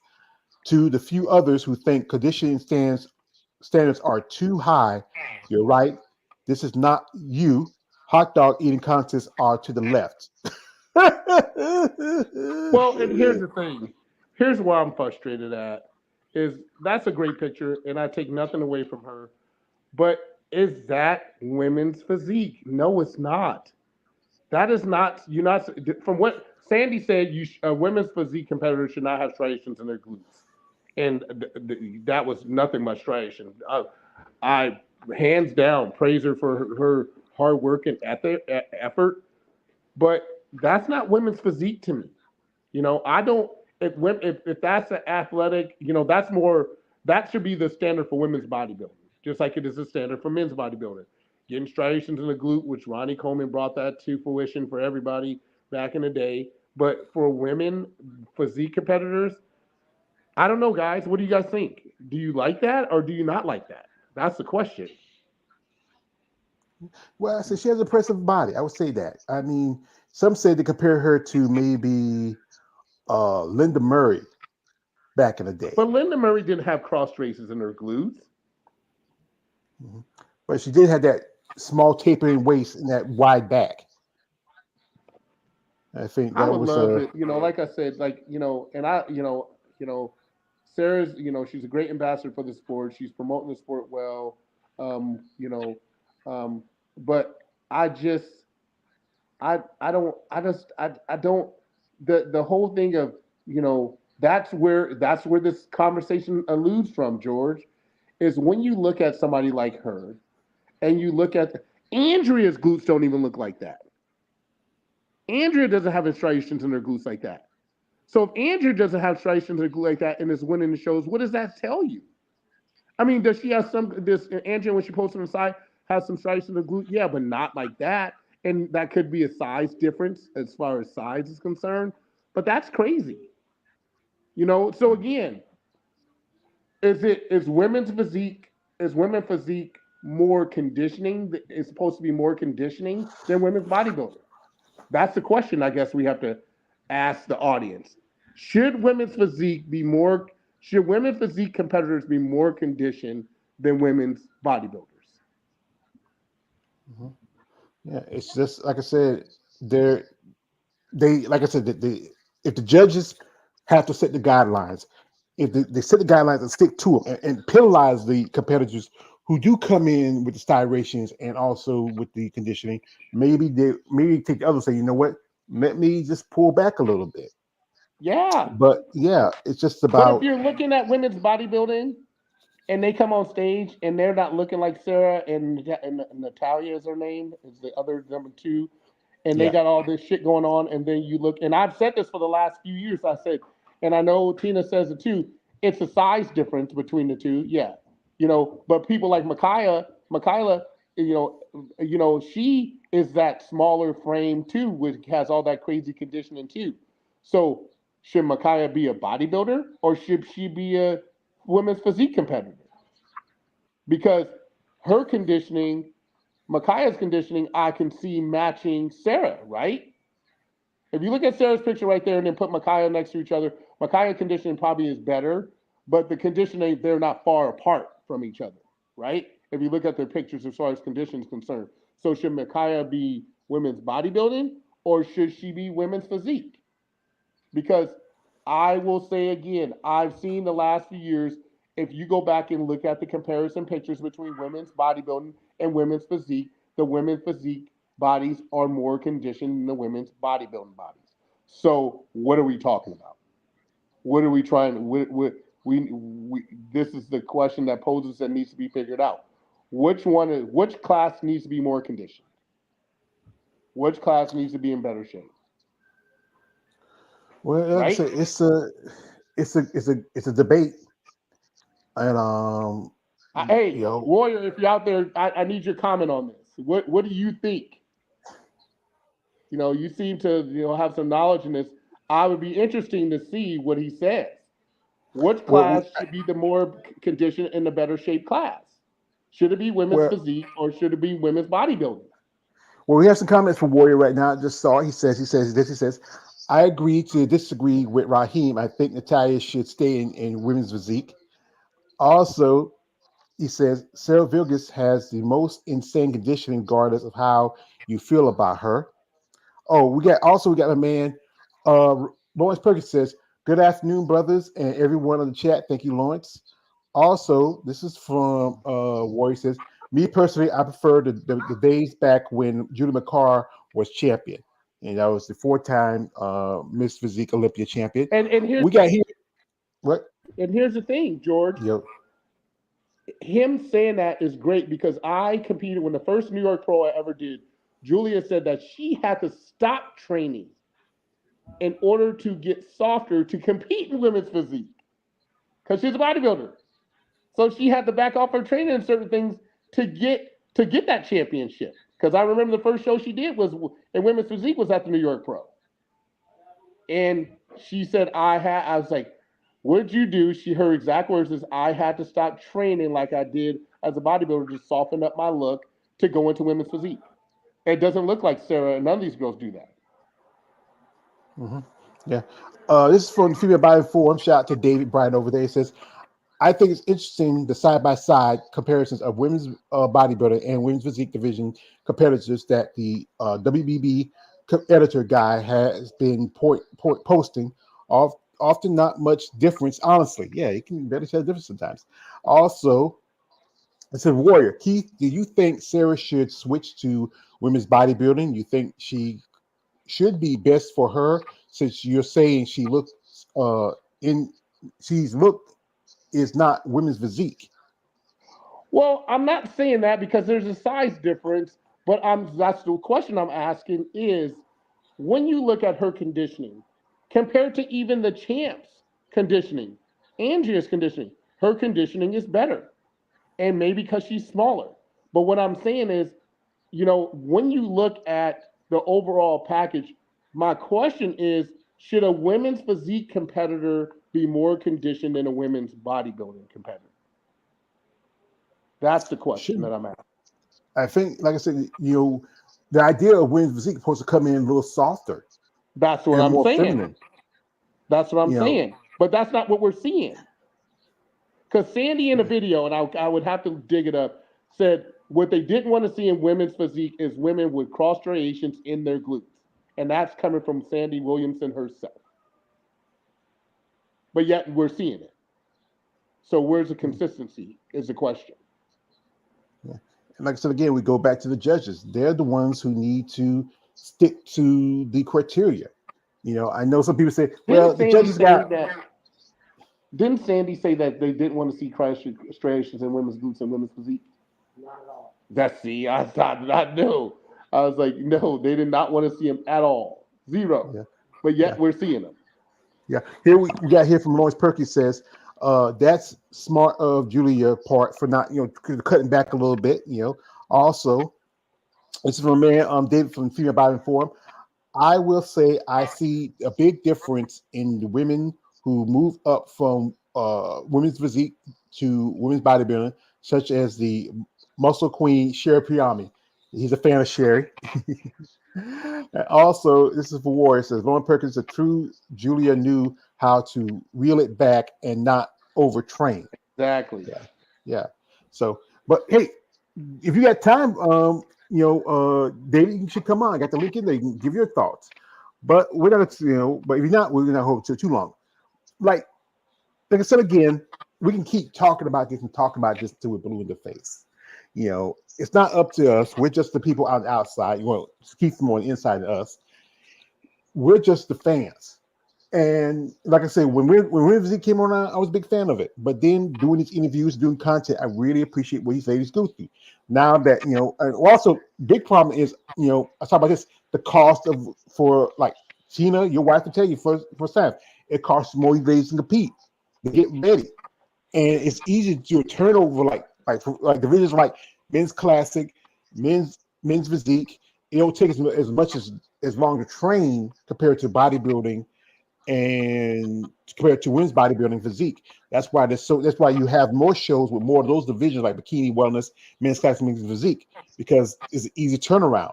And then like some people might say, hey, one thing was the Arnold was a thing. I mean, one person would say, don't blame me on the Arnold, but here the thing was, when they have those divisions in the Arnold, some of the ladies would get ready in time so they can try to jump on that show because they especially get invited to get that show out of the year. Well, here's the thing, George, and let's take this even a step further back than Julia. The first champion was who? The very first women's physique champion was who? Daniel Bailey. Exactly. Dana Bailey understood that, and shit, when and Arnold wasn't stupid at the time because Arnold knew that when having Dana Bailey at the Arnold Classic, her booth alone was wrapped around they had to move her booth because it was causing so much congestion. They had to move her booth because her popularity was that much. So it's one of those things where was it because Dana Bailey was her popularity and all this other stuff? Then you went from Julia, but you went from Dana Bailey, who wasn't nearly as hard as Julia, to Julia, who wasn't nearly as hard as the new champions. And so we went from what it should look like, made it a little bit better from Julia. Now it's gone extreme. It's like when Iris, and I'm never going to take anything away from Iris, took women's bodybuilding by storm and just went way extreme with it, and it became less appealing. And I'm not saying that women's physique is less appealing, but I'm just saying that we're going back to it's such a blurry area and to call it gray area that we don't know when I'm looking at if again Spain, the show you showed me last year, where and I'm like, if I can't tell, and I'm a judge and I'm a pro, and I'm looking at these two girls and I'm like, okay, which one is bodybuilding, which one's physique? That's a problem because you either just get rid of women's physique and just have it all bodybuilding, or you start, saying this is what we need to dummy down to in order for us to get back to women's because there's only a certain amount of girls that like Sarah and Natalia that Micaiah clearly that can obtain that kind of conditioning for show, which is crazy and very impressive. But again, I don't want to see that in a women's physique competitor. I would love to see that in a women's bodybuilding because that's what men's open bodybuilding. I get on the stair climber when I'm stepping on the stairmaster, it's to get cross raises in my glutes. Do I want to see that necessarily in a women's physique competitor? No, but I would like to see it in a women's bodybuilder because that's what it's supposed to be like. Good. That is, it's if I'm looking at taking men's bodybuilding and women's bodybuilding and saying, okay, what am I looking for? I'm looking for more of that condition for a women's bodybuilder and size and muscle density and stuff like that for a women's bodybuilder versus a women's physique competitor. If that makes sense. Mhm. Yeah. We have here, this is from man. David says, sorry, I gotta go back to work. I appreciate it. I watched the recording later. Thanks for discussing this. I want to know Balls Deep's intake. Well, Balls Deep's not here. He's more a fan of this weird muscle. He don't talk about too much of stuff. But we have it again from Warrior. Shout out to Warrior. Says, when Sarah Vigors became champion, it changed the whole concept of the look Yep. of women's physique. Sarah brought styrations and crazy condition, and other women are left trying to copy that. Like you remember, she beat Shanique Grant, and Shanique had a nice look to her. She was young, she Yep. was like she was in her 20. I think when she won the first time because Julia, she retired because she said she wanted to step back. She wanted to have a family, have a kid, and yada yada yada. And here comes Shanique. She comes in and she wins it. She has she was a figure competitor. She had a great look, very feminine, very appealing. And then she loses to Sarah after her third attempt, and then Sarah loses Natalia about 2 years ago, and then Sarah wins the title back next year. Yep. It's kind of like what happened with Iris. Yep. When she lost the title to Xenia Keene because she wanted to come in more soft and more feminine. But then Xenia comes in, she's huge, she's jacked, she beats her, and then next Iris says, you know what, might as well just go ahead and bring condition I was bringing it for, and just stick with it. Yep. Yeah. But then it became less appealing. People didn't want to see that. They didn't necessarily want to see that kind of conditioning in a woman. They're like, and that's why people like, oh, that's why when the last conversation that we had, and people like, well, people think you weird if you like women's bodybuilding. That's because it became it became Iris, and I remember seeing Iris. I think it was '08 or '09. I walked around the corner and she scared the shit out of me because she looked like a skeleton, but her conditioning was that crazy. But it wasn't appealing to me, and I wasn't really following women's bodybuilding. It wasn't really that appealing to me as a competitor, as a human being. I was like, something's just not right about this. I mean, I know about Iris. She's the hardest working person ever at the gym. Don't ever try to do a workout with her because she'll fucking murder you. It sounds like she's very consistent. She's very strict. But again, she went from one, and that's why people like Linda bowed out because they weren't willing to do that to their bodies. And that's why, and I know part of that's why Linda stepped away because it's like this is too much. When you were looking at Linda when she was competing, that was like we got the new version of it with Andrea Shaw. It's pretty, but then there was that middle part where you had Iris in there who started off like an Andrea, started off like a Linda, but kept getting harder and harder and start changing, and it became less appealing. I And think like it's Tina been said, like that genetics a is little. like Tina said, genetics is 90% of this sport. What you say? You What know. about say, Kale? No, I said I think it always been like that in certain ways. It just like I would say that growing up, you know, it wasn't. Uh, it was a bit popular. It was on TV and on talk shows and stuff like that. But it always it wasn't. It was like in secret. Like if you liked it, women bodybuilding, because I didn't like people around me. They wasn't really into that stuff. I remember one time there was a store like in Manhattan. It was a video store. It had like a lot of athletes and stuff, women bodybuilding videotapes and all that stuff. And I would see a lot of men with business suits, different people with just liking all these stuff. Like what I'm saying. It was more of a secret. Like if you liked it, like it wasn't something that you would like tell somebody, oh, I like this. This is what I like. Because if they seen it, they'd be like, yo, you like this stuff? Well, And, yeah, it's and kind of like it's like the transgender movement now, right now, which is huge. It's like people are then they start questioning you like, really? That's what you like? You like a chick who looks like a dude? Like again, when we first start seeing when bodybuilding first started evolving as far as women and Arnold was carrying it, the look was obtainable for any woman because it wasn't as crazy as it is. But over the Yeah, years, the look has gotten less obtainable, for women. And now, and yeah, women are like, I agree. I in agree, order to sir. do, in order to look like that, the question that a woman's asking themselves, or even guys that are asking themselves, is, what do I have to do in order to obtain? Because it seems like I have to be extreme. It has to be extreme level of things for me to get that look. I mean, when you look at Sarah, when you like when I look at Andrea, I look at that as it's sexy, it's pretty, it's not too much. But when I look at Sarah, I'm like, man, the condition is unbelievable. Micaiah, like, I love her condition. I'm never gonna take away from her work ethic, but I'm like, no offense at all. I would never want my girl to look like that. No offense at all. And But I'm even married if to her. even I don't take nothing away from Andrea. I think she's attractive, but I don't think she'd be like somebody that a lot of dudes. I don't want to say a lot of dudes, but like society would be like, oh wow, she's so beautiful, that type of thing. You know. Yeah. And I tell people this all the time. My opening comment like I'm not in no offense to black women. I'm not even attracted to black women, but Andrea is fucking gorgeous. She Seriously, she she is she she is. is I was like, absolutely gorgeous. And I tell my wife that all the time. And sitting down at the gym and talking with her and things like that, she is just a down to earth person. She's not flamboyant. She doesn't carry herself in that manner.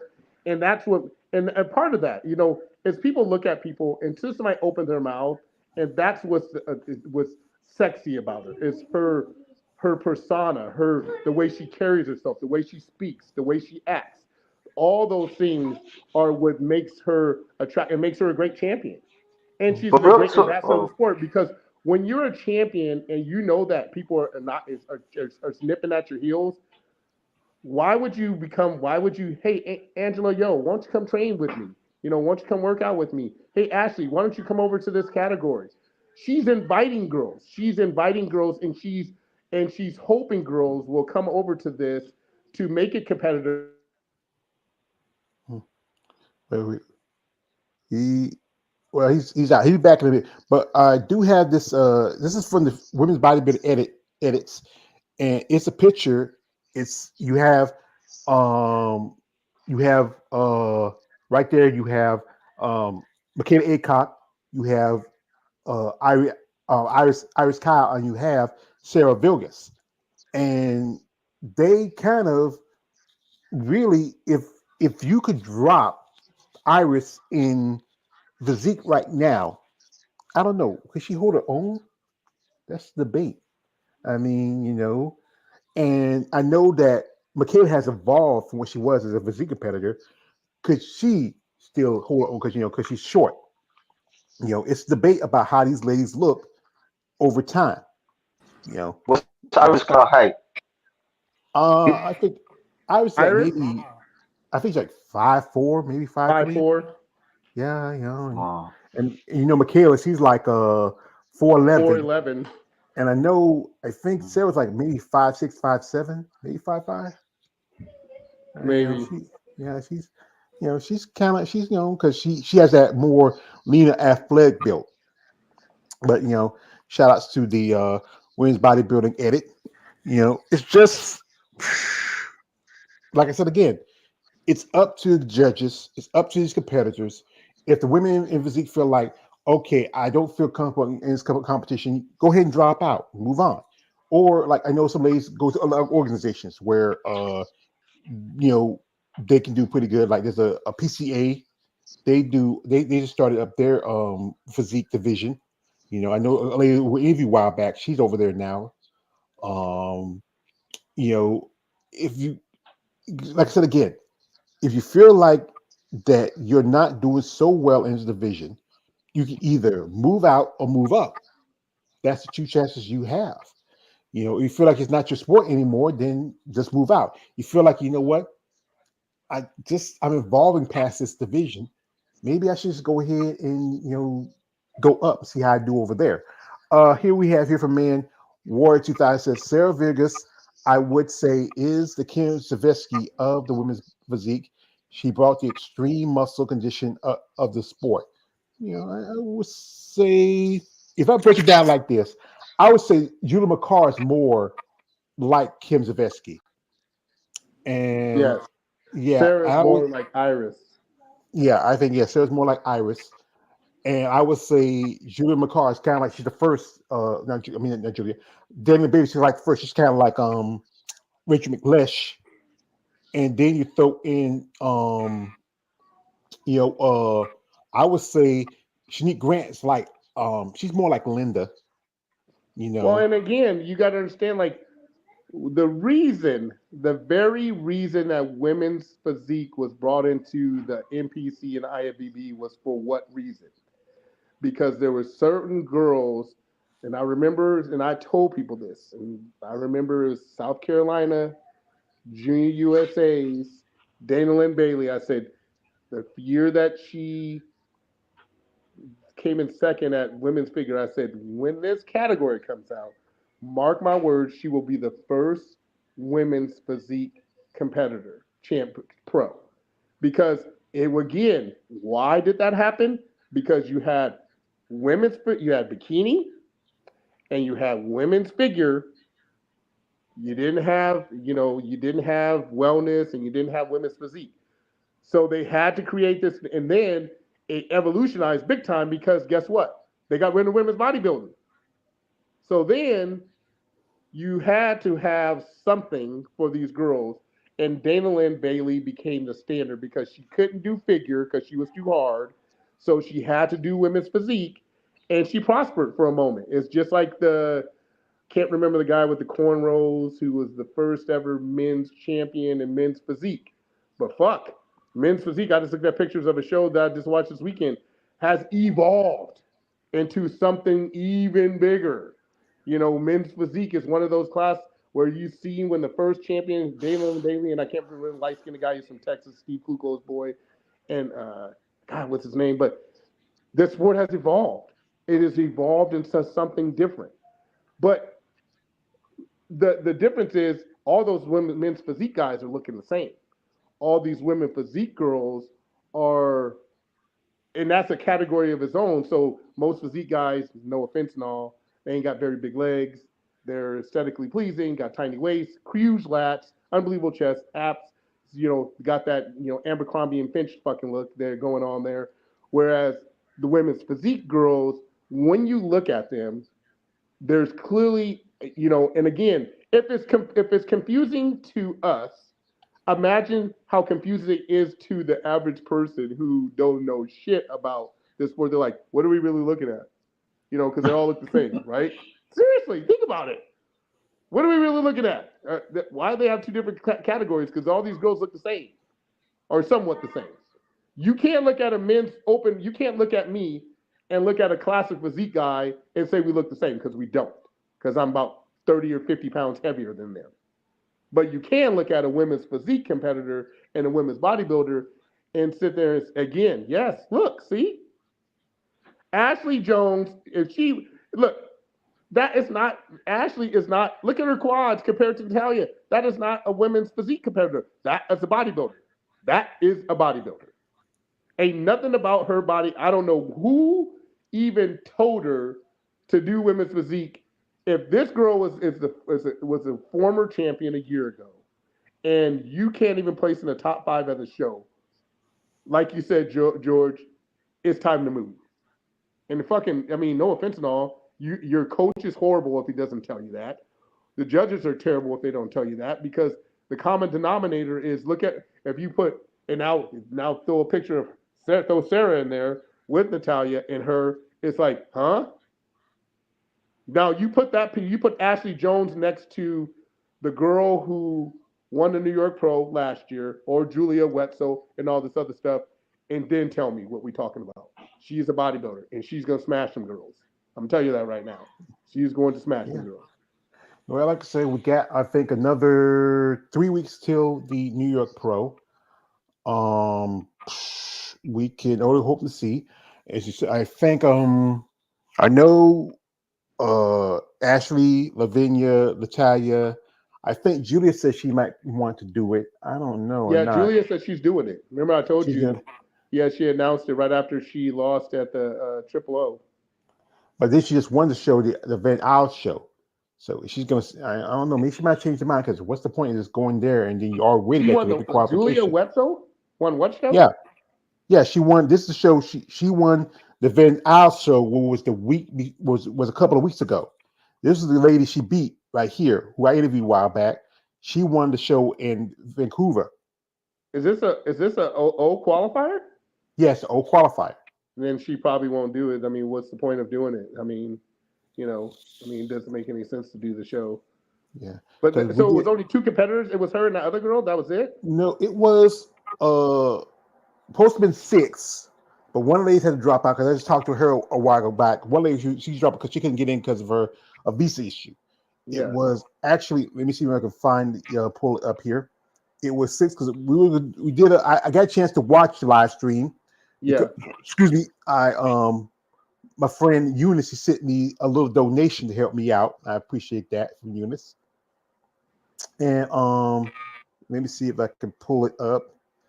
And the Van Isle show was week for last, and uh, it was supposed to have been uh, five competitors. It was supposed to be originally six competitors for um, women's bodybuilding, but like I said, one of the ladies had to drop out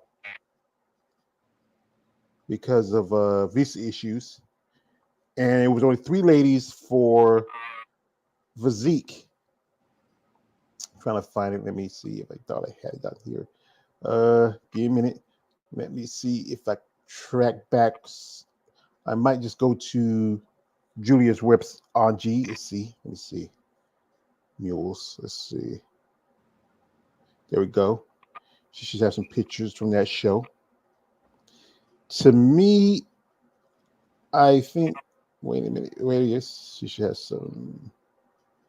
To me, I think Julia might have been a bit softer compared Yeah. to Was Lena. the one picture you see me? She was much softer. Yeah. Let me see. I'm trying to track back.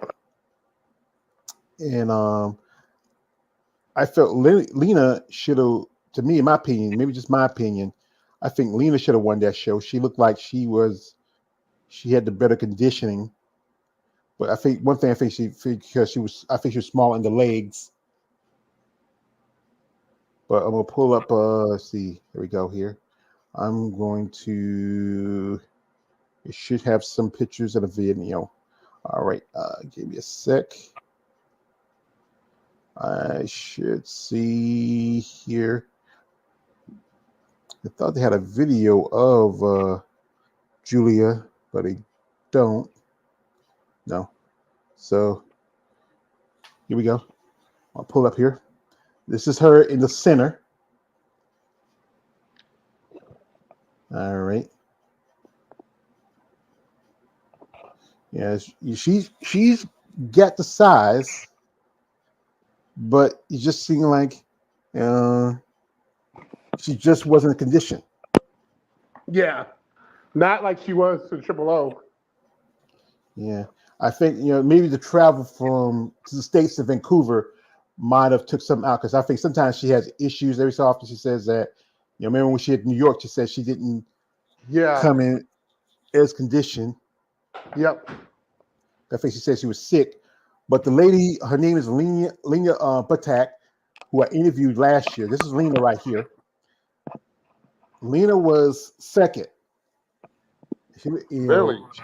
yeah, she's Tina. originally from Ukraine, but she lives in Virginia. Yeah. What? And she looked really good. I felt like she was going to win. I talked to her. I said, I think you got to win this because the condition looked a little bit better Yeah. compared to to Julia. What you think? She's well, Julia picked the right show. She's a little softer than Julia. Um, Yeah. who's that? And let's see if I can find. I don't know. I thought she had. I thought one time I thought she had some pictures on her, but like I said, this show was a small show. Who's the girl here? Oh, that's Michelle Bogdan. She was also at the show, and Oh, her? No, yeah, no. yeah. Too I late. think she was 6, and this is another new girl who just made a debut. This is Mariana Gasari. She turned pro at USA's last year. Yeah, it needs to be harder. It's just all these girls. Just conditioning wasn't very good. No offense and all. Yeah. It's like I So said, she it picked a was good show to jump into. because she competed there last year, and she took second to Sherry Piami last year, and then she went this show because I think she did that show before she did New York, and then you remember she actually got her Olympic qualification in Toronto. That show where she beat Teresa Vasek at. Yeah.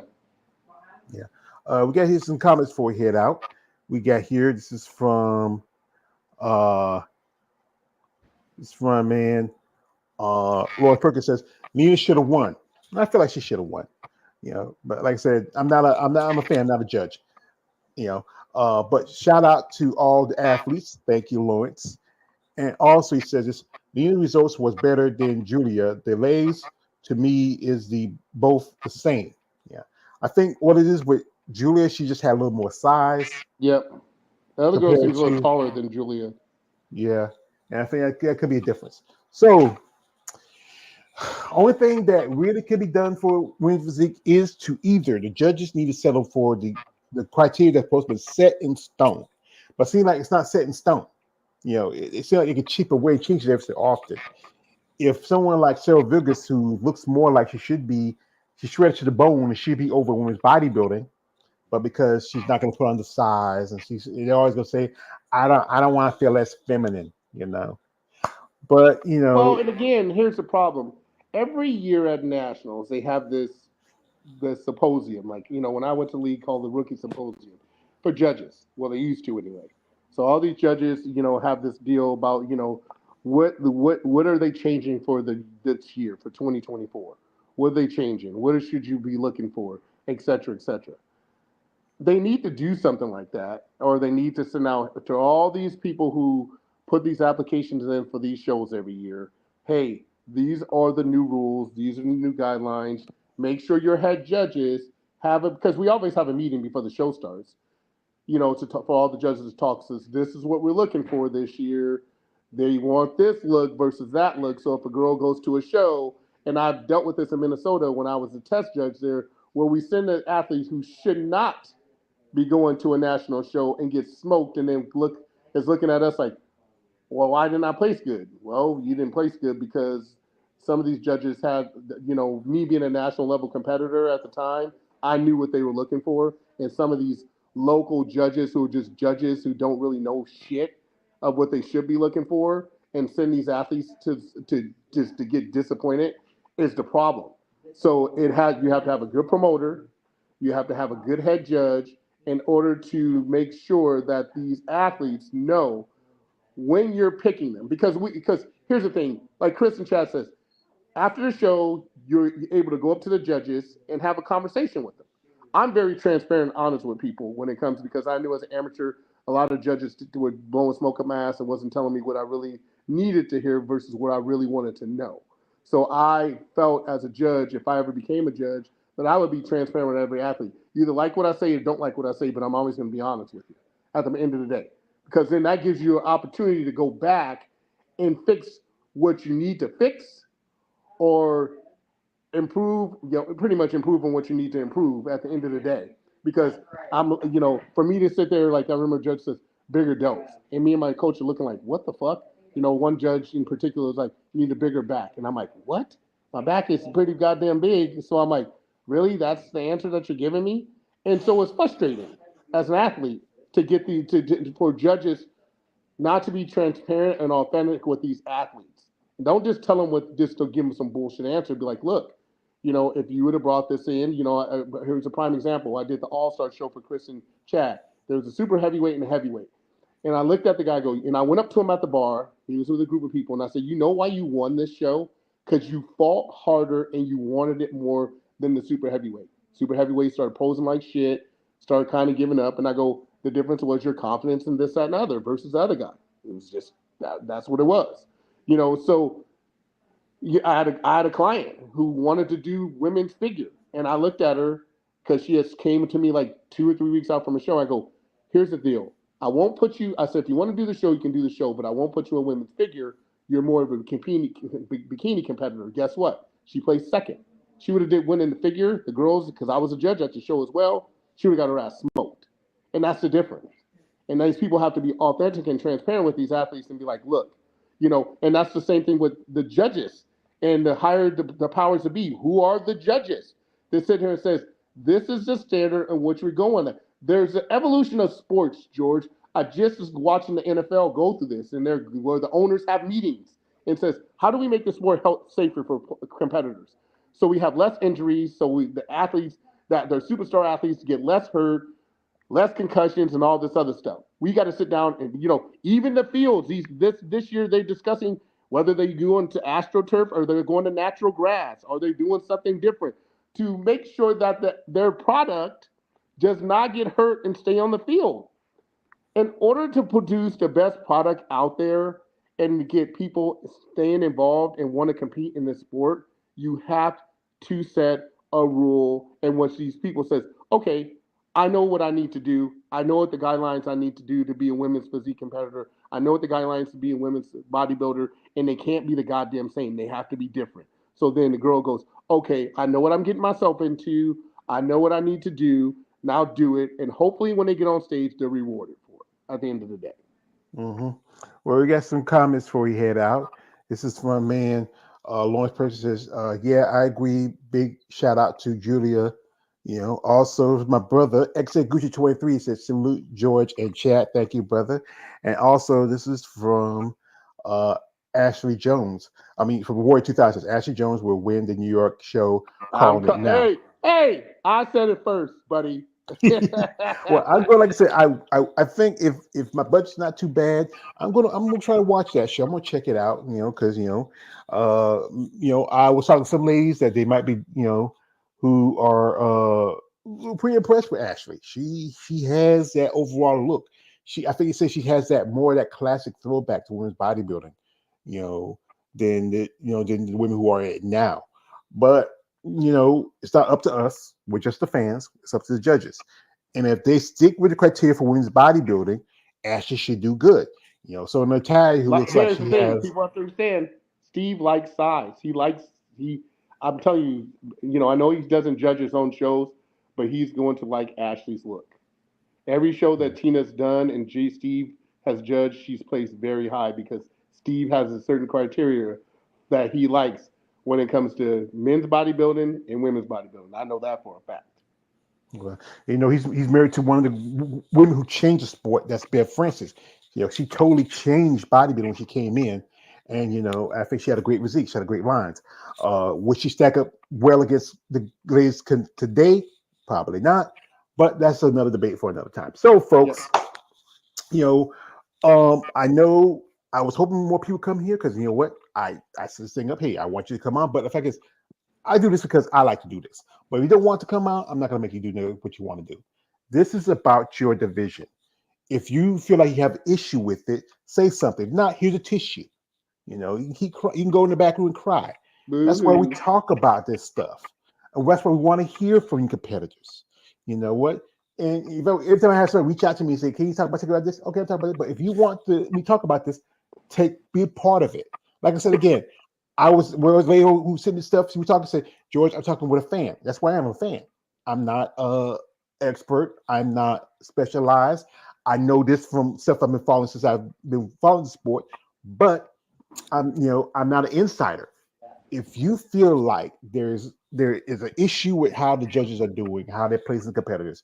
If you're looking at somebody who's more close to women's bodybuilding and she's winning a physique show, then you say something, get together. You know, that's what I say. Like there should be a union in bodybuilding, but it's not going to happen because no one, everybody's standing for themselves. No one's standing together. You know, you Well, and gotta. again, it's here's the thing, like you said, don't be boo-hooing and crying about it. I understand a lot of people are fearful of saying the wrong things, still competing in the sport, but there's always a constructive conversation that can be had that doesn't have to be negative. That hopefully perks up the ear. Somebody goes, well, that kind of makes sense. I understand what they're saying. I think we can figure that out. But if you don't say nothing and come together because there's no unionization whatsoever in this whole situation in the sport, but if you come together and just start talking about it, like, man, maybe next time I'll ask this question. Maybe, and they sound like, you sent out invitations to people. And it's amazing to me. It's amazing to me how nobody comes on but us. And it's amazing to me. It's like, I'm still an active competitor, and I said, and I am not a women's bodybuilder whatsoever. But at the end of the day, if you don't heed the words that we're saying, and to make your sport better, to make yourself better, because knowledge is power. I was telling the kid at the gym the other day, I said, the smartest person in the room, and Dave Palumbo will tell you, he said, the reason why he keeps the smartest guy in the room because he's always asking questions. And if you're not asking questions, then you're going to be lost in the sauce. And Yeah. women, what, the question, maybe you say, hey, what would make me want to go into women's physique? What would make me want to go into women's bodybuilding? Those are the questions that we're sitting here saying, have you ever talked to a judge? What did the judge say? Why did you go into women's physique? Why did you go into women's bodybuilding? We need to hear that from them, because we can talk about it till you blue in the face. We can talk about it till 2 hours and 4 minutes. We can talk about this shit. But until you get the true competitors on, what are we really talking about? Just went around in circles. This is a Exactly. comment from man XA says, ask Keith if he's seen the viral video of the skinny white guy keep bumping into the men bodybuilding. Yes, that What shit would is you funny. do if that was your solution situation? Yeah, I've seen that guy. He also XA. There's a video of him when Andrea and Angela bump into him. They knock Yeah. him down. And actually, her husband was, I think Angela's husband was right there. He was the guy wearing the kilt and the beard. He was right there, and Yes. he was funny. Also, this is from a man, Lawrence says, well said, brother Keith and George. Thank you, Lawrence. Thank you. And also, this is from a man, Warrior says, Julia Wetzel is going to fatigue her body out from all Yep. those shows, traveling, etc. She needs to go get a different coach and increase her protein intake if she is to improve and top higher for the Miss Olympia. Well, I think her coach is her husband. Which And, is the problem. yeah, Which that is could the be a problem problem. too because it's best to get outside view. That's You why I know, don't coach Tina, because mhm. it makes it, it's too much stress. And we made that decision when she went into before she even became when we decided to go into bodybuilding when she was still doing women's physique at the Lupa Rigno show, and we decided she was going to squash over to bodybuilding. I said immediately we hired Melanie Specco as her coach, and I had no problems with that. I didn't know much about women's bodybuilding whatsoever. The chemistry is different, and so again, what did I say earlier, a few minutes ago? Smartest guy in the room is going to go find the best person in the room to help you figure out the solutions to make your significant other better or yourself better, and that's just what we did. Hmm. Yeah. This is from X. He says, he says, what will you do, Keith? I'll just go. I ain't gonna chase you. Nah, yeah, he would be. And also, this is from War 2000. Shout out to War. He really is on his game, brother. You can come on one of these days with us. It says, Jill Wessel is AJ from the Female Bobbin Female Bobby channel. If for infatuation for some reason, but the point is that she needs to make drastic changes in her workouts and training. And Absolutely. man, XA is laughing, LOA. Yeah, but like I said again, It's up to these competitors where they want to go. If they want to stick in the sport, stick with sport. If they don't, I understand there's always concern of people getting sick, a lot of deaths, all this stuff comes. But if you have passion for it, you love the sport, and you do it for your passion, you're going to overlook some of those things. But if you have an issue, as I said again, here's your tissue. It's not, if it's not, change is not going to happen if you're just going to say, keep grubbing and yeah. Change happens when you really put your foot down. If you feel like, hey, you know what? I'm not doing a show. I'm not competing. Just saw that they raised up the prize money for the New York Pro for Men's Open to 50 grand. $30,000. I mean, that I And understand they get here's a footnote, George. So this year, when Tina decided to first start competing, she kept reaching out. She kept reaching out to Alina, and I said, Alina's not the person that you need to reach out to. You don't even need to reach out to your new coach, John. You need to reach out to Sandy. Sandy, we put together a great email, and Sandy got back to her and says, this is what you need to do. Because Sandy is she used to be busy because she used to be a nurse, but now she retired from nursing. She's just full-time judging now.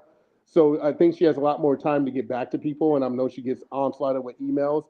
But if you're really very interested and curious to what you need to do as a competitor, reach out to her.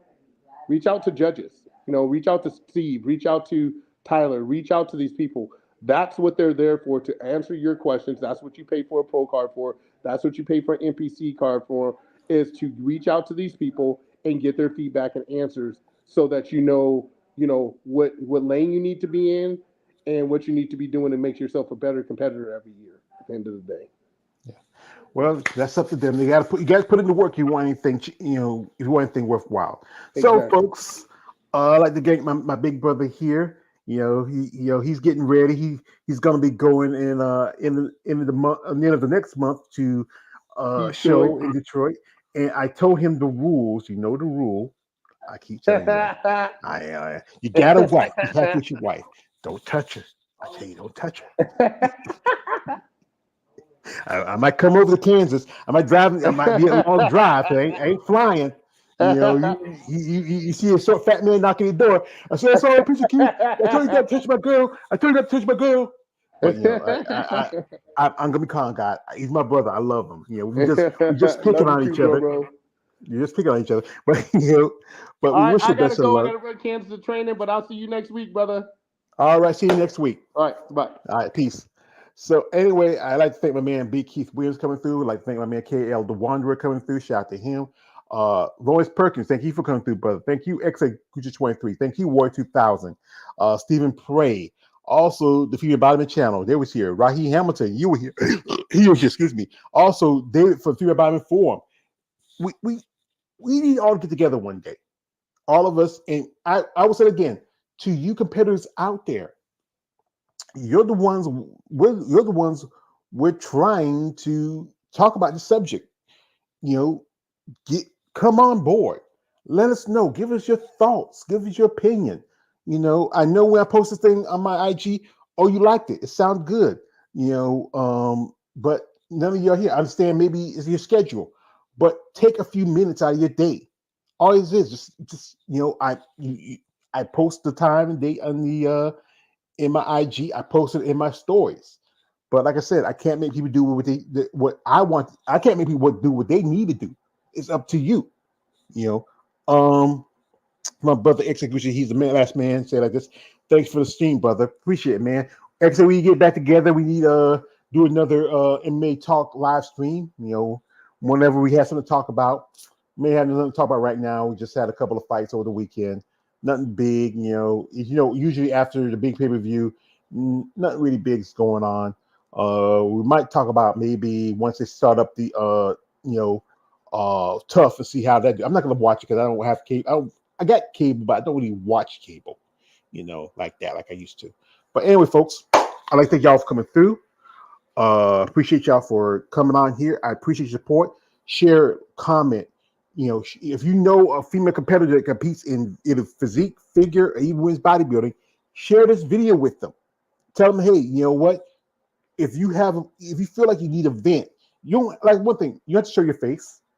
You can put a fake name. I can't change your voice. Sometimes I think that's one concern. They don't want to be seen and say, hey, he was on his live stream because yeah. Well, come on. It's about, if you want anything in this world, you have to really put the work for it. It's not going to be given to you easy. Nothing ever worth having is ever easy. Just doing this is sometimes is a lot. Try to find something to talk about. You know, but thank you for anyway. Also, as my man says, waiting for the big WMMA trilogy fight. Yeah, we'll probably have to. We know XA. We may not see that fight till about. Well, it won't be too long to September. Maybe September, October. Then we'll talk about that. Or if you find something interesting you want to talk about, just let me know. We'll set it up. But anyway, I appreciate you for coming through. Thanks for everybody who was here. Shout out to my big brother Keith. Shout out to my man XA23. We have, he says September. Yeah, that's right, September. And shout out, we have Davis Adams came in. Hey, what's up? Thank you, Davis, for coming through. So, folks, I appreciate the time y'all giving me. It's already past my supper time. I'm gonna give myself a little sandwich and eat and just chill out for the rest of the day. But I'd like to thank y'all all for coming through, giving your thoughts, your opinions, and also sharing your fans of women's bodybuilding. This is what these ladies they recognize. We're fans here. We love you ladies. We respect you ladies. We admire you ladies. Yes, we have the guys who might be a little bit extreme, but if it wasn't for these guys who follow you, no one know who you are. Let me point that out to you. No one know who you are. Anyway, it's Mel with your page, aka the Emperor of Talk. Like, don't subscribe. I am out. Have a good evening and good night.